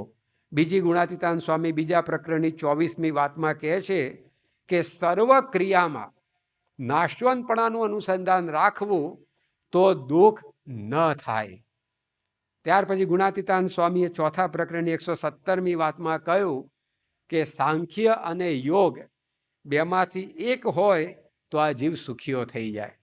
તો જો સુખિયા રહેવાને અર્થે સાંખ્ય વિચાર શીખવો. યોગી ગીતામાં યોગી બાપાએ લખ્યું કે રોજ સવારમાં ઉઠીને વિચાર કરવો કે આ દેહ, લોક, ભોગ એ બધું ખોટું છે, બધું નાશવંત. તો એની અંદર ભલે આપણે રહ્યા ખરા જગતમાં, પણ એની અંદર કોઈ આપણને આસક્તિ ન થાય અને એને લીધે કોઈ મમતા ન બંધાય, એને લીધે આપણા જીવનની અંદર શાંતિ વર્તે. ગુણાતીતાન સ્વામીની વાતમાં એક દ્રષ્ટાંત આવે છે. એક ફકીર હતા, એ રસ્તે ચાલતા જતા હતા અને એમને સરસ મજાનું દોરડું મળ્યું. એટલે એકદમ ખુશ થઈ ગયા, ઉપાડી લીધું, ખભે નાખ્યું કે આ દોરડું તો આપણે લાકડાનો ભારો બાંધવો હશે તો કામમાં આવશે, કૂવામાંથી પાણી સિંચવું હશે તો કામમાં આવશે. અને એકદમ હરખાતા જતા હતા, પણ ધ્યાન રહ્યું નહીં અને ખભે નાખેલું દોરડું સરકી ગયું. અને થોડેક આગળ ગયા પછી ખબર પડી કે આ દોરડું તો પડી ગયું. પાછું લેવા આવ્યા, પણ ત્યાં સુધીમાં તો કોઈ ઉપાડીને જતું રહ્યું હતું. એટલે એકદમ ઉદાસ થઈ ગયા કે બહુ સારું દોરડું હતું, બહુ કામમાં આવે એવું હતું, અને આપણી પાસેથી જતું રહ્યું. અને એમના મોઢા ઉપર આમ ઉદાસી છવાઈ ગઈ. તો બાજુમાંથી એક સંત પસાર થયા. એમણે આ ફકીરનો ચહેરો જોઈને પૂછ્યું કે સાईं, ઇતના ક્યું પરેશાન હો? કેમ આમ પરેશાન દેખાવ છો, ઉદાસ દેખાવ છો? ત્યારે પેલા ફકીરે કહ્યું કે શું કરું, આ મને સરસ મજાનું દોરડું મળ્યું હતું, બહુ કામમાં આવે એવું હતું, પણ એ જતું રહ્યું. ત્યારે પેલા સંતે પૂછ્યું કે દોરડું ક્યાંથી મળ્યું હતું? તમે તમારા આશ્રમમાંથી નીકળ્યા હતા તમારી ભેગું હતું? કે ના ના, કે આ તો રસ્તામાં ચાલતા ચાલતા મળ્યું હતું, નીકળ્યો ત્યારે તો કાંઈ હતું નહીં મારી પાસે. ત્યારે પેલા સંતે કહ્યું કે તો પછી એમ માનો ને રસ્તા પાયા ય નહોતા, કે તમે ક્યાં કંઈ મળેલે ગુમાવ્યું છે? તમે જ્યારે નીકળ્યા તમારા આશ્રમમાંથી ત્યારે જેવા હતા એવા ને એવા જ અત્યારે છો. તમે ક્યાં કંઈ ગુમાવ્યું છે રડવા બેઠા? પેલાને આ ખબર પડીને મગજ ઠેકાણે આવી ગયું કે આ વાત સાચી, કે મારે ક્યાં રડવાનું છે, મારું ક્યાં દોરડું હતું તે હું ગયું ને રડવા બેઠો. તો જો રસ્તા પાયા ય નહોતા, આટલો વિચાર આવ્યો અને એની અંદર એને જે કંઈ પણ બધી વિક્ષેપ ને ઉપાધિ બધું હતું એ બધું પાછું સમાધાન થઈ ગયું. તો આ સાંખ્ય વિચાર કર્યો કે મારી પાસે ક્યાં હતું, હું તો હાથ હલાવતા નીકળ્યો હતો ને અત્યારે હાથ હલાવતો ઊભો છું. તો આપણે આ દુનિયામાં આવ્યા ત્યારે ખાલી હાથે આવ્યા અને જઈશું ત્યારે પણ એવું ને એવું જ રહેવાનું છે. તો શું મળ્યું ને શું ગુમાવ્યું? તો જો મહારાજ આપણને આ અનુસંધાન આપે છે કે આપણા જીવનની અંદર આપણે થોડા કાળ જીવવું, અને એની અંદર આ સાંખ્ય વિચાર જો હોય તો આપણા જીવનમાં ઘણી ધરપત રહે. ભાદરા ગામની જ વાત ગુણાતીતાન સ્વામીએ કરી છે એમની વાતોમાં, કે ત્યાં આગળ આ રીતે એક ખેડૂત હતો. તો એ ખેડૂત પોતે સવારે 10 વાગે પોતાનું કામકાજ કરવા ખેતરમાં જાય, 1-1.5 વાગ્યા સુધી કામ કરે, વળી પાછો ઘેરથી જે ભાથું આવ્યું એ જમે, કલાક એક ઝાડ નીચે આરામ કરે, વળી પાછો ખેતી કામ કરીને સમી સાંજે 6 વાગે ઘેર પાછો આવી જાય. તેની બાજુમાં જ બીજાનું એક ખેતર હતું. એને વિચાર આવ્યો કે આ એક તો 8-9-10 વાગે આવે છે, વળી પાછો બપોરે થોડો ઘણો આવી રીતે વિશ્રામ કરે છે, સાંજે વહેલો ઘેર જતો રહે છે.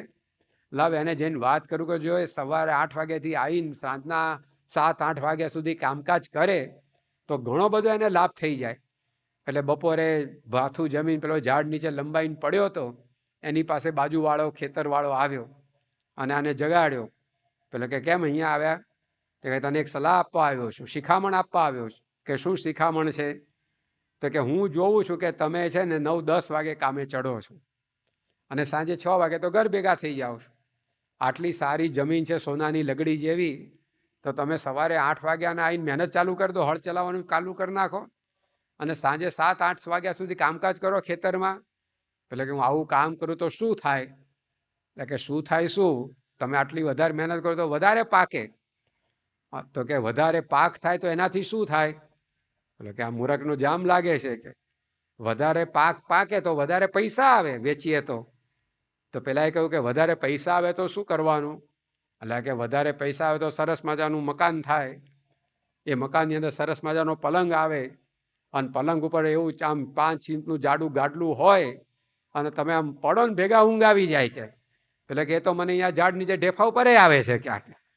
તો આટલું બધું કરીને આ જ કરવાનું હોય તો મને અહીંયા આવે જ છે, કે ખોટો મારો ટાઈમ બગાડે, પડખું ફરીને હુઈ ગયો પેલો પાછો.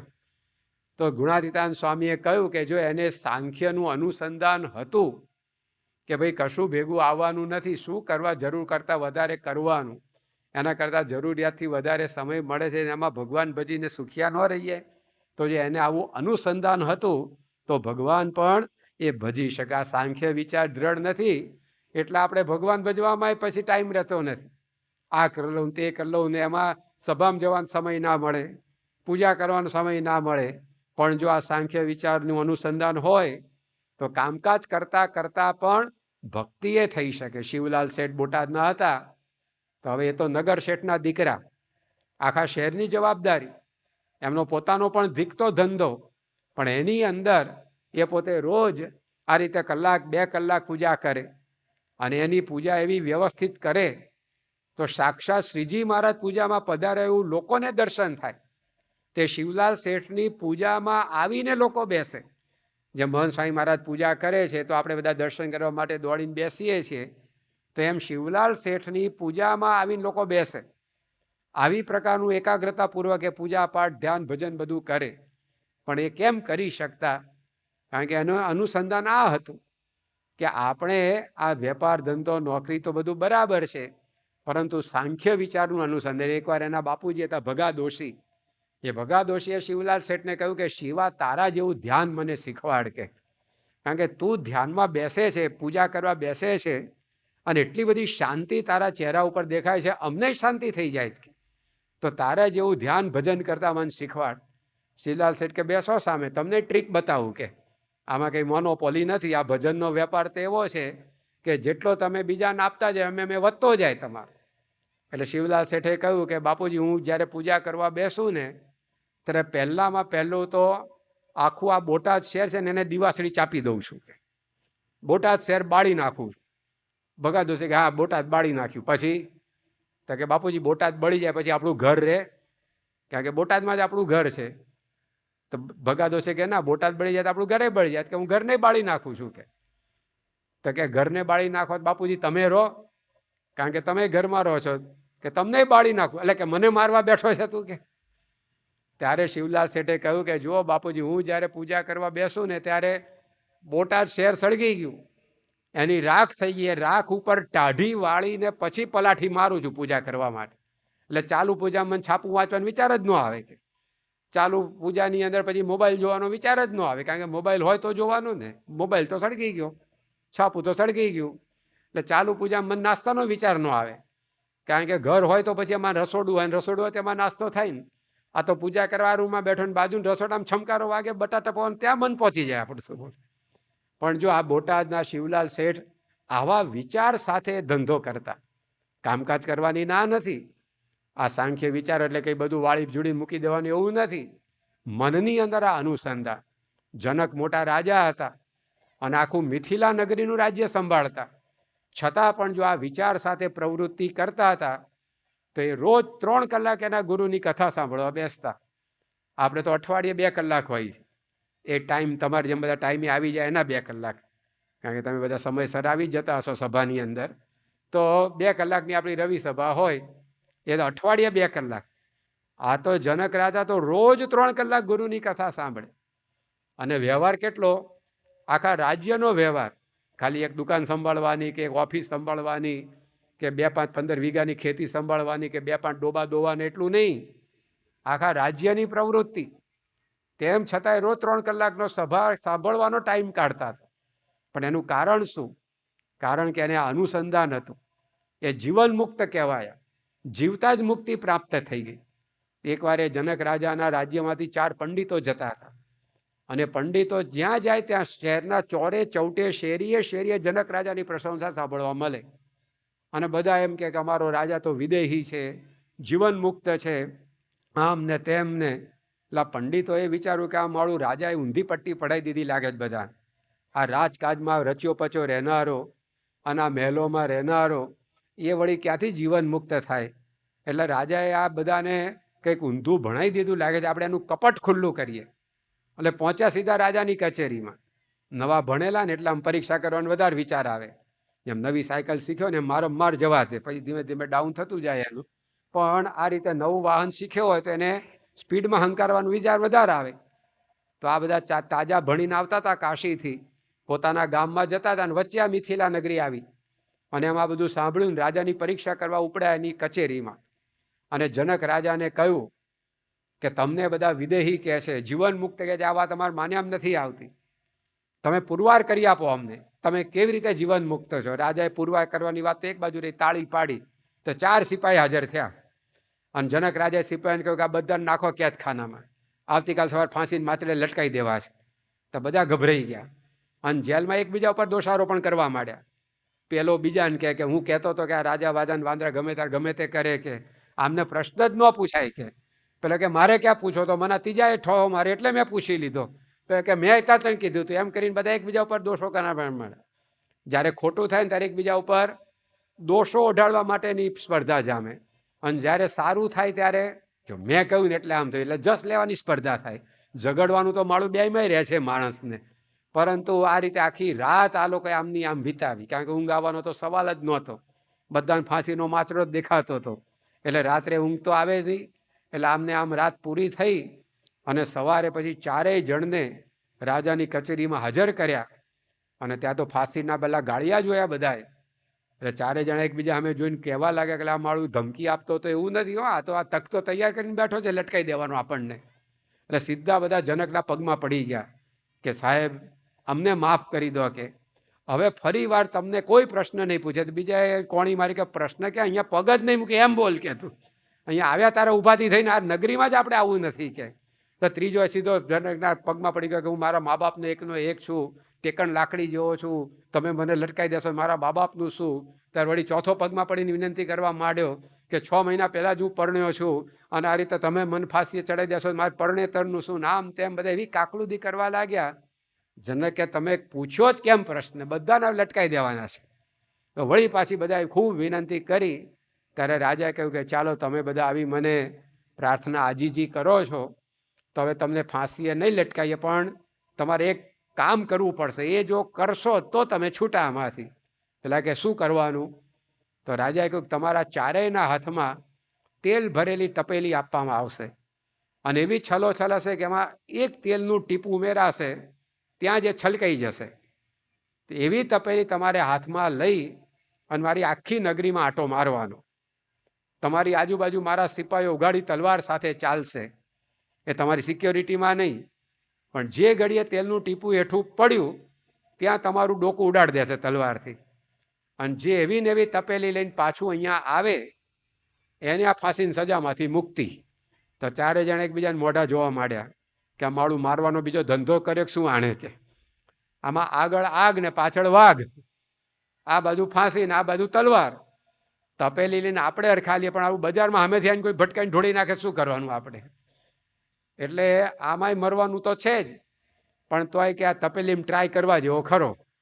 ફાંસીમાં તો નક્કી જ છે કે એમાં તો ઉપડી જ જવાનું, પણ આ તપેલીમાં જો બચ્યા તો બચ્યા. કદાચ આપણે આમ જાળવીને ચાલીએ, થોડુંક ધ્યાન રાખીએ અને ટીપું ન પડવા દઈએ તો જીવ બચી જાય એવું છે. એટલે બધા કે આ તપેલીવાળું કરવા દો, કે લાવો અમને આપો હાથમાં પાત્ર. અને બધાના હાથમાં તેલ ભરેલું પાત્ર આપવામાં આવ્યું અને બધા 4 જણાએ ચાલવાનું શરૂ કર્યું. અને જે પ્રમાણે રૂટ ગોઠવ્યો હતો નગર યાત્રાનો એ પ્રમાણે બધા હાલવા માંડ્યા. પણ પ્રેમાનંદ સ્વામીએ ભજનમાં લખ્યું છે ને કે હળવા રે પગલા રે ભરજો હરી હે તમારે. આમ એવા આમ હળવે હળવે હાલે, ટીપું ન પડે એનું ધ્યાન રાખે. અને એવી ને એવી તપેલી એક પણ ટીપું પડવા દીધા સિવાય 4 જણાએ જનક પાસે આવીને મૂકી કે ભાઈ સાહેબ હવે અમને જવા દો. કે તો જનકે ઉભા રહો કે હજી એક પ્રશ્ન બાકી છે. કે એટલે કે હવે શું છે? ત્યારે જનક રાજાએ પૂછ્યું કે તમે મારી નગરીમાં બધે જઈ આવ્યા? કે પૂછો ને તમારા સિપાહીઓને, જ્યાં જ્યાં કહ્યું ત્યાં બધે જ અમે જઈ આવ્યા. તો કે હવે તમે મારી નગરીમાં શું જોયું એનું વર્ણન કરો. 4 જણનો એક જ જવાબ, તમારી નગરીમાં તેલની તપેલી સિવાય કાંઈ છે જ નહીં. કે જનકલે આ તો મેટ્રોપોલિટન સિટી છે, અહીંયા તો સાયબર કાફે હોય, ડિસ્કો પાર્લર હોય, હોટલ હોય, થિયેટર હોય, બાગ બગીચા હોય. અરે એ જે હોય એ કે અમને તો આ તેલની તપેલીની તલવાર સિવાય કાંઈ દેખાતું જ નહોતું, કે જો મર્યા પડ્યું તો મરે સમજો કે. એટલે ક્યારે હોટલ આવીને જતી રહી ખબર ન પડી, કે ક્યારે ભજીયાની સુગંધ આવીને, પાણીપુરીની સુગંધ આવીને, ભેળપુરીની દાબેલીની સુગંધ આવી, કાંઈ અમને ખબર પડી નથી કે. રાજા કે પણ આ બધા થિયેટરો બી, અરે જે હોય એ થિયેટર, પાર્ટી જોઈને તે અંદર જવાની ક્યાં વાત રહી કે. ત્યારે પછી જનક રાજાએ કહ્યું કે જો તમે આખી નગરીમાં ફર્યા પણ તમને અનુસંધાન હતું કે જો ટીપું પડ્યું ને તો તલવાર પડીને ગયા સમજો કે, તો આખી નગરીમાં ફર્યા છતાં પણ તમારી વૃત્તિ ક્યાંય ગઈ નહીં. તો તમને જેમ સિપાહીની તલવાર દેખાતી હતી એમ મને મારા ગળા ઉપર કાયમ કાળની તલવાર દેખાઈ છે. કડા વેડ વીટી મોતી પહેર, કાને મહા જોર સે મૂછ મરોડતા હે, ચલે દેખત अपनी छाईडी को टेढ़ी पाग बांधी तान तोड़ता है, तन अत्तर तेल फुलेल लगावत स्नेह स्त्रिया संग जोड़ता है, ब्रह्मानंद कहे खबरदार बंदे देख काल किसी को न છોડતા હે. કે મને મારા ગળા ઉપર કાળની તલવાર દેખાય છે, કે મારી વૃત્તિ જો ભગવાનમાંથી તૂટી તો આ કાળ મને કોળિયો કરી જવાનો છે. એ કાળની તલવાર મારું ડોકું વાળી નાખશે, એ વખતે મારું આ રાજ્ય કંઈ કામમાં નહીં આવે, આ લશ્કર કંઈ કામમાં નહીં આવે, આ દાસ દાસીઓ, નોકર ચાકર, રાણી છૈયા છોકરા બધું એમનું એમ પડ્યું રહેવાનું. એટલે હું આ રાજ્યમાં રહું છું, છતાં પણ આ અનુસંધાન મને છે નાશવંતપણાનું, એટલે મારી વૃત્તિ રાજ્યમાં જતી નથી. એટલે લોકો મને વિદેહી કહે છે. પેલા કે ભાઈ સાહેબ કાલે આ જવાબ આપી દેવો તો ને તમારે કે. તો જનક આ તમે પ્રેક્ટિકલી કર્યું એટલે તમને ખબર પડી કે આવું પણ બની શકે છે. તો જો આવા મોટા રાજા હતા છતાં પણ જે સાંખ્ય વિચાર સાથે પ્રવૃત્તિ કરતા, તો આપણે પણ સંસાર વ્યવહારની પ્રવૃત્તિ બધી કરવાની, પરંતુ એની અંદર અનુસંધાન આ જગતના પદાર્થ માત્ર એ નાશવંત છે. એટલે એની અંદર આપણી વૃત્તિ ના ચોંટે, એની અંદર આપણે આસક્ત ન થઈએ. સંતો સમજાવે છે કે પાણીમાં જ હોડી ચાલે, કે રોડ ઉપર હોડી ના ચાલે, એ પાણીમાં જ ચાલે. પણ પાણીમાં હોડી હોય ત્યાં સુધી કાંઈ વાંધો ન આવે, પણ હોડીમાં પાણી આવે તો પ્રશ્ન સિવાય કાંઈ નહીં. પછી એમ આપણે સંસારમાં રહીએ એમાં કંઈ વાંધો નથી. સંસારમાં આવ્યા તો પ્રવૃત્તિ કરો, વેપાર ધંધા નોકરી કરો, એમાં કાંઈ પ્રશ્ન નથી. પરંતુ એ કરતાં કરતાં જો આ અનુસંધાન હોય, એ સંસાર આપણામાં પહેશે નહીં. હોડીમાં પાણી આવે એ હોડીને ડૂબાડે છે. પાણીમાં હોડી હોય છે છતાં ડૂબતી નથી, પણ હોડીમાં પાણી આવે હોડીને ડૂબાડે. એમ આપણે સંસારમાં હોઈએ એનાથી ડૂબતા નથી, પણ એ સંસાર આપણા હૈયામાં પહેશે એ આપણને ભવસાગરમાં ડૂબાડે છે. પરંતુ એ ક્યારે ન પહેશે? આ વિચાર હોય તો. જો આ રીતે પ્રવૃત્તિ, પેલા બંધિયા ગામના ડોસાભાઈ હતા, તો એ શ્રીજી મહારાજના અનન્ય ભક્ત, પરંતુ વ્યવહાર પ્રવૃત્તિ એટલી બધી એમની, તો 11 વાગ્યા સુધી તો દાંતણ કરવા નવરા ન થાય. પણ દાંતણ આમ કાને ખોસી રાખ્યું હોય, અને ગોળના વેપારી હતા, તો ગોળના ભીલા જોખવાન વેપાર કરો ને એવા સવારના પોરથી એમની દુકાન ધમધમતી થઈ જાય.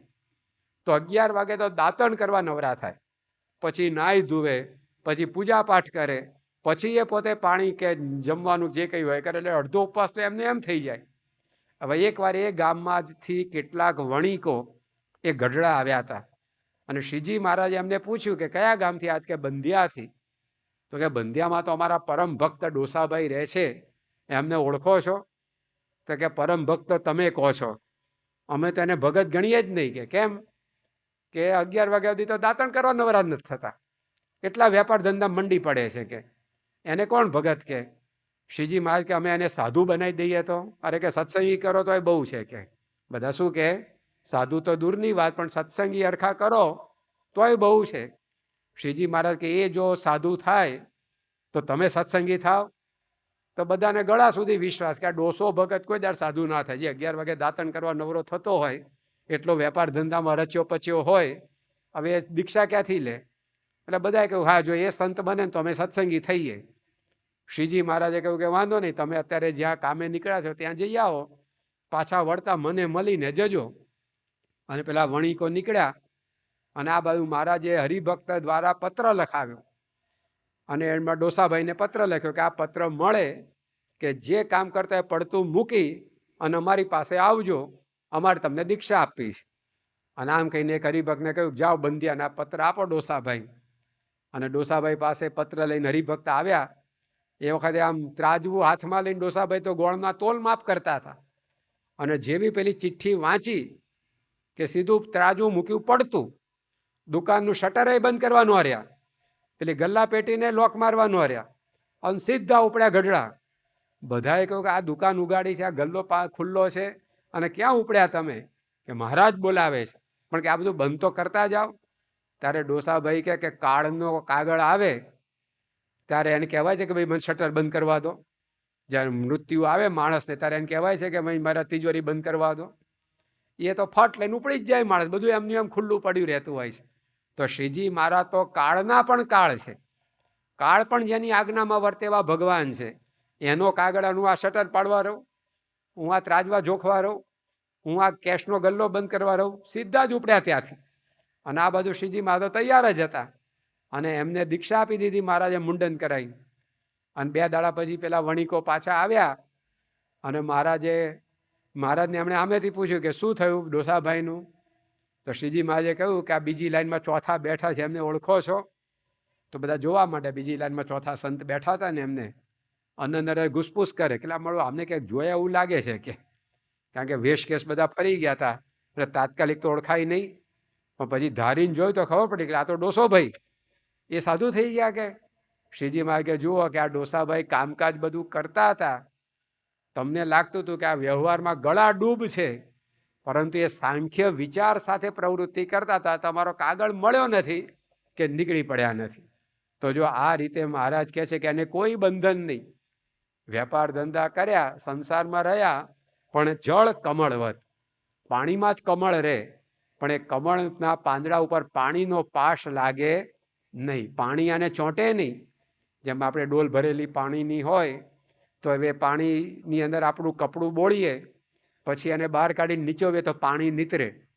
પણ રેનકોટને પાણીમાં બોળીને બહાર કાઢીને નીતારો તો રેનકોટમાંથી પાણી નીકળે નહીં નીચોવો તો, કારણ કે રેનકોટ ઉપર પાણી ટકતું જ નથી. પાણી છે એને રેનકોટ ચૂસતો જ નથી. આપણું કપડું તો સુતરાવ હોય એટલે તરત પાણી ચૂસી લે છે. પણ આ સાંખ્ય વિચાર સાથે જે પ્રવૃત્તિ કરે તે સંસારમાં રહ્યા થકા પણ આવો નિર્લેપ એ પોતે રહી શકે છે. તો શ્રીજી મહારાજ જાતના જ્ઞાન પછી આ જગતનું જ્ઞાન આપણને આપે છે. આપણા જીવનની અંદર આપણે દુઃખો ટાળવા છે, સુખી થવું છે, વિક્ષેપો ટાળવા છે, તો એના માટે આ કામમાં આવશે. આ જો આપણને અનુસંધાન હોય સાંખ્ય વિચારનું તો એનાથી આપણા વ્યવહારની અંદર પણ ઘણી સુખાકારી વર્તે. આજે આપણે જોઈએ છે કે 1 ઇંચ જમીન માટે ભાઈઓ વચ્ચે ઝઘડા થઈ જાય છે અને એકબીજાના ખૂન પણ થઈ જાય. લ્યો, એક સામાન્ય 2-5 લાખ રૂપિયાની મિલકત માટે બાપ દીકરા વટે ચડીને કોર્ટના પગથિયા ચડતા થઈ જાય. એકવાર 2 ભાઈઓ હતા, એમના બાપુજી કંદોઈ હતા. એટલે કંદોઈ તો શું કરે, એ બધું તળવા કરવાનું કામ હોય, ફરસાણ બનાવે, આ તે બધું. એમાં એ જે બાપ હતો કંદોઈ, એ પોતે અવસાન પામ્યો. એણે પોતે પોતાની મિલકત હતી સરખે ભાગે 2 ભાઈઓને વેચી આપી હતી. પરંતુ એ જેનાથી ઝારો હતો એનાથી તળતો તો બધું, એ ઝારો હવે 1 અને દીકરા 2, તો એ ઝારો કોને આપવો એને નિર્ણય કરે એ પહેલાં ઉપડી ગયો હોય. એટલે નાનો ભાઈ હતો એ મોટા ભાઈને શું કે આ બાપુજીનો ઝારો છે ને મારા ભાગનો, કારણ કે હું નાનો છું. તારે પેલો મોટો ભાઈ શું કે લક્ષ્મણ જેવો થતા શીખ, કે રામ માટે લક્ષ્મણે કેટલું જતું કર્યું કે, અને તું આ રીતે ઝારા માટે આવી રીતે મને કહે છે કે મારો આ હું મોટો છું એટલે પહેલો હક એની ઉપર મારો હોવો જોઈએ. એટલે મોટો ભાઈ કે આ ઝારો મને મળે, નાનો ભાઈ કે ઝારો મને મળવો જોઈએ. નિવેડો આવ્યો ને 2 જણા કોર્ટમાં કેસ કર્યો કે પેલો કે આ ઝારો મને મળવો જોઈએ, પેલો કે આ મને મળવો જોઈએ.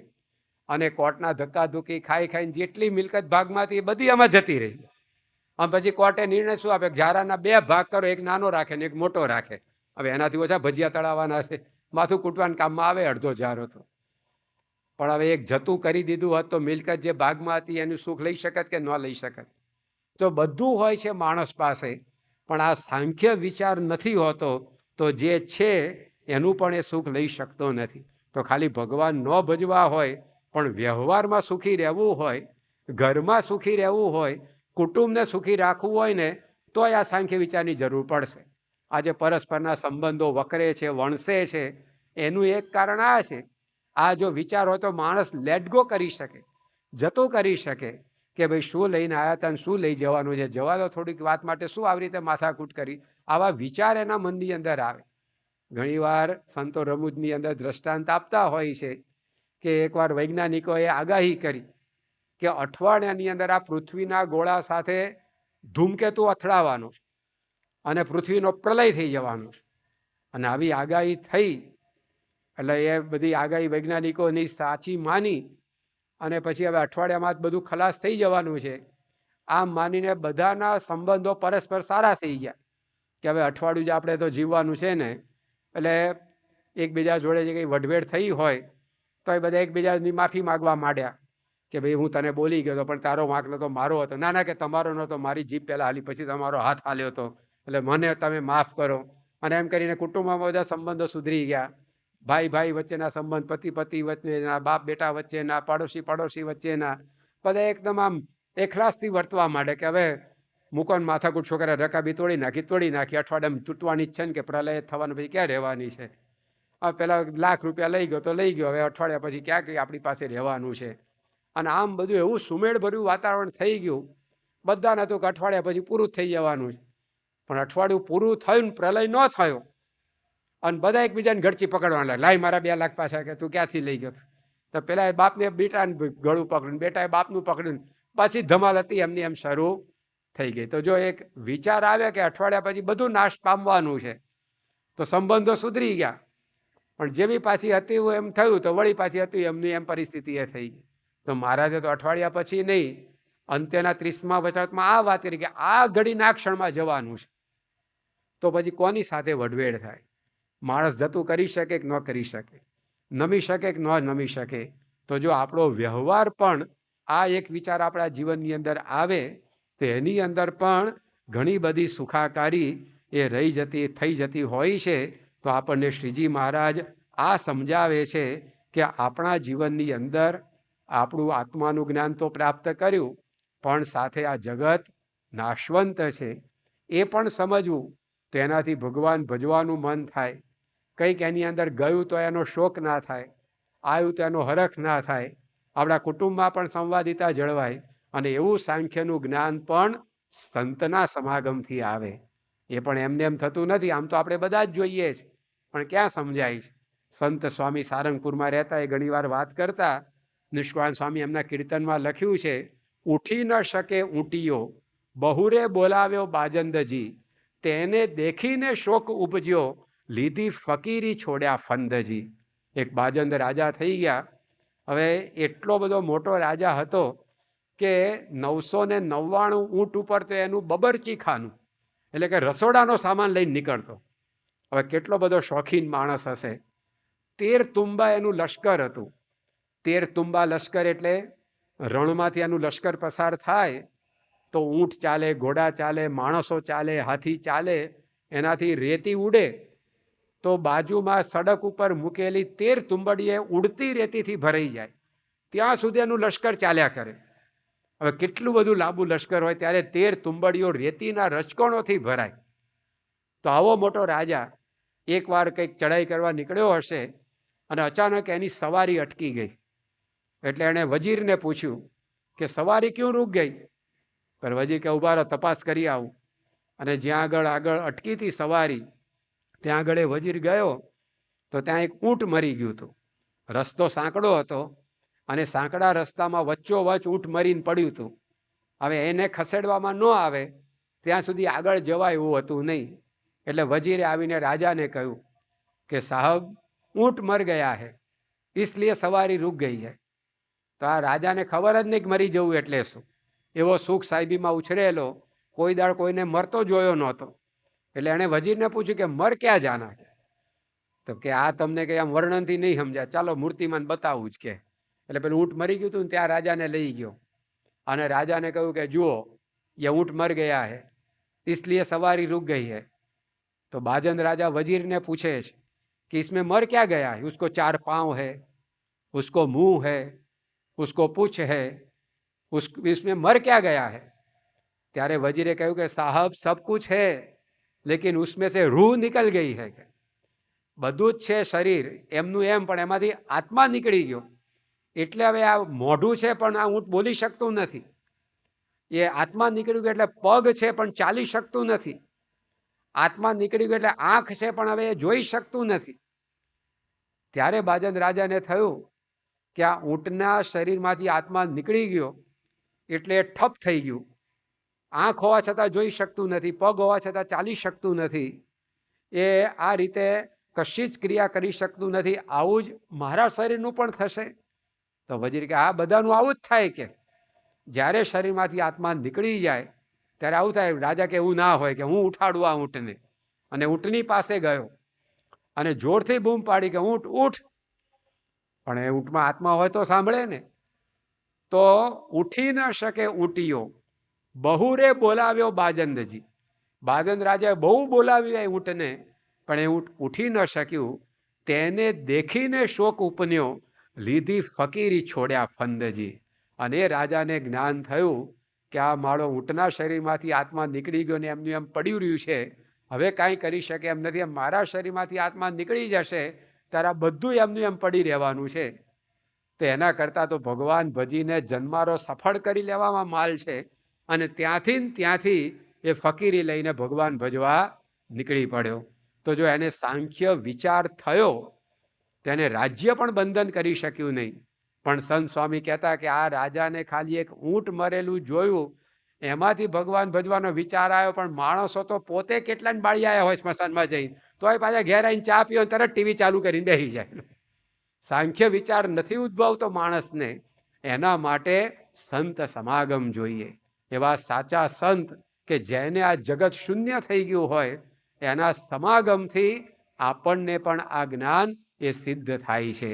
તેવા સંતના સમાગમમાં રહ્યાથી આવો સાંખ્ય વિચાર એ આપણા જીવનની અંદર આવે છે. ખંભાતની અંદર સદાશિવ શેઠ રહેતા હતા. એમણે સરસ મજાની લાકડાની કોતરકામવાળી નકશીદાર હવેલી બનાવી અને એનું વાસ્તુ આપણે ગોપાળાનંદ સ્વામી પાસે કરાવવું છે એમ માની અને પોતે આમંત્રણ આપવા ગયા. ત્યારે સ્વામીએ પૂછ્યું કે ક્યારે છે વાસ્તુનું મુહૂર્ત? કે અઠવાડિયા પછી. તો પછી અત્યારથી ખંભાત જઈને શું કરવાનું? કે તમે અહીંયા આવ્યા છો તો અહીંયા અમારી જોડે 5 દાડા રોકાવ, કથાનો લાભ લો, સંત સમાગમનો લાભ લો, અને પછી આપણે સાથે નીકળશું કે વાસ્તુનું મુહૂર્ત આવે ત્યારે. સદાશિવભાઈએ કહ્યું કે વાંધો નહીં, આવા મોટા સંત કહેતા હોય તો આપણે એની આજ્ઞા પાળવી જોઈએ. અને પોતે રોકાઈ ગયા મંદિરમાં સમાગમ કરવા. પછી આ બાજુ બન્યું એવું કે આ શેઠે આવી સરસ મજાની હવેલી બનાવી તો કોઈક ઈર્ષાળુ હશે એનાથી એ સહન ન થયું. ઈર્ષાળુનું જીવન સૂત્ર શું હોય? બીજાના દુઃખમાં આપણું સુખ. પ્રમુખ સ્વામી મહારાજે આપણને શું સૂત્ર આપ્યું? કે બીજાના સુખમાં આપણું સુખ. પણ ઈર્ષાળુ હોય ને એને બીજાના દુઃખમાં આપણું સુખ હોય. બાજુવાળો ફ્રીજ લાવે તો ગરમી આને ચડે, અને બાજુવાળાને કંઈ નુકસાન થાય તો રાહત આને થાય. એવી ઈર્ષાળુની પ્રકૃતિ હોય. તો આ શેઠે આવી સરસ હવેલી બનાવી, એ અદાવતીથી સહન ન થયું. તેણે લાગ જોઈને આગ ચાંપી દીધી. અને હતી હવેલી લાકડાની, બળતા ક્યાં વાર લાગે? થોડીક જ વારમાં રાખનો ઢગલો થઈ ગયો. અને એ સમાચાર વડતાલ જ્યાં ગોપાલ સ્વામી હતા ત્યાં સદાશિવભાઈ ગયા હતા.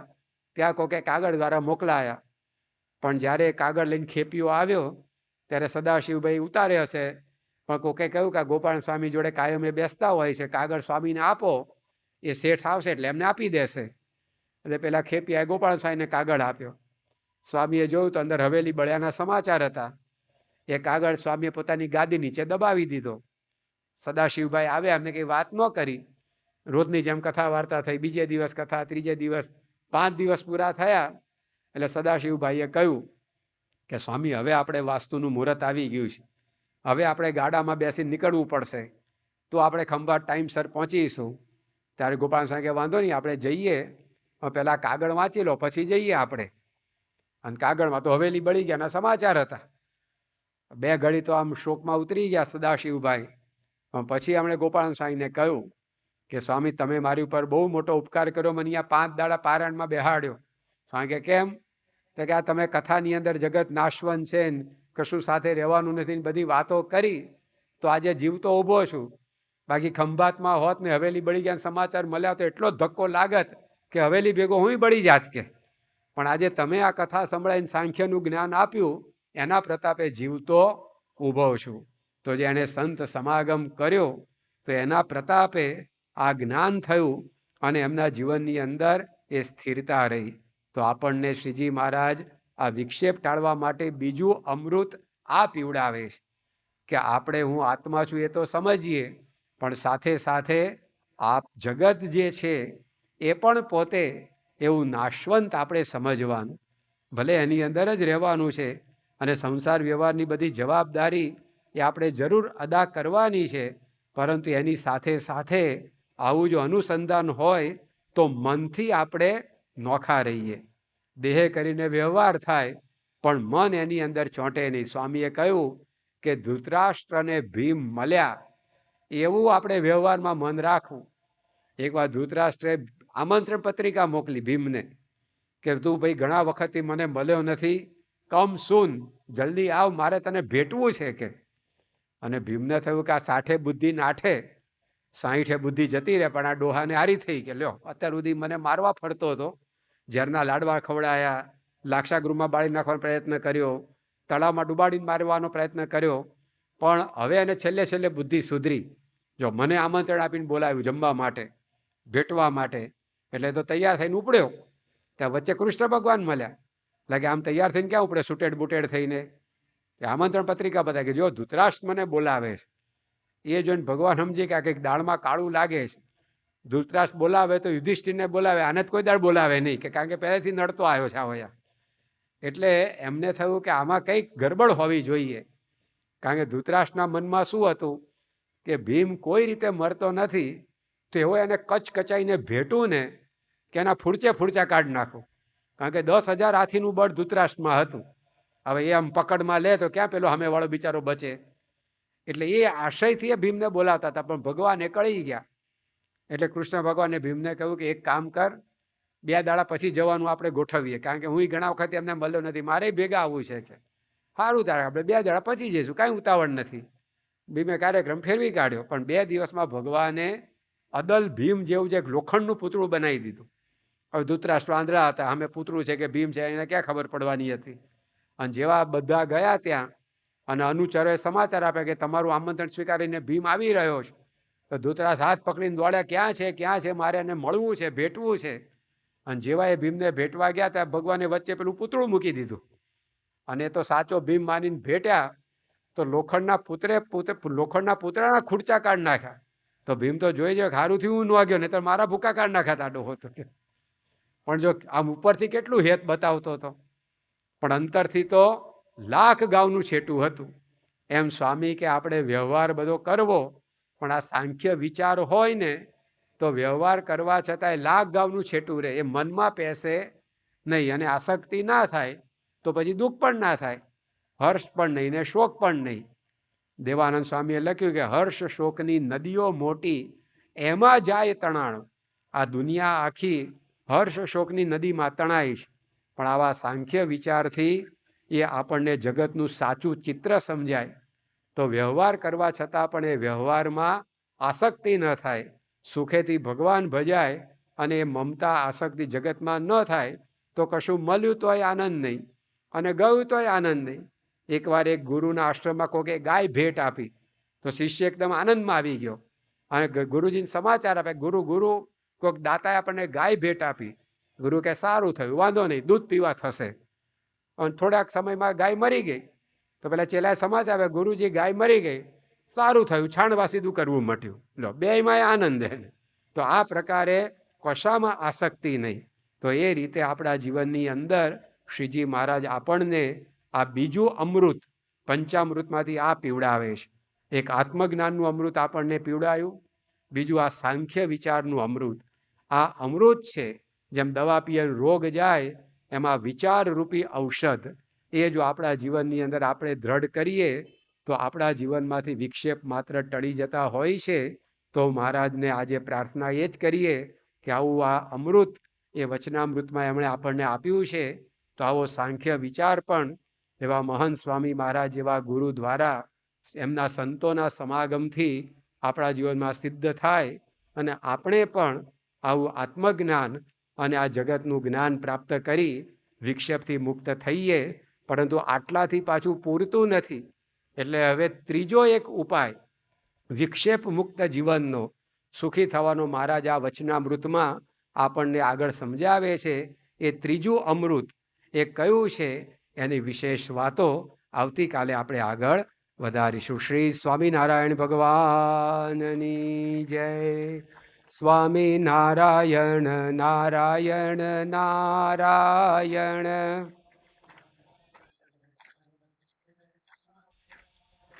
સ્વામિનારાયણ નારાયણ નારાયણ.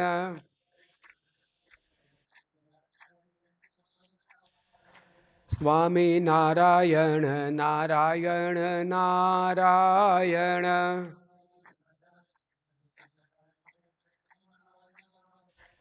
શ્રી સ્વામિનારાયણ ભગવાનની જય.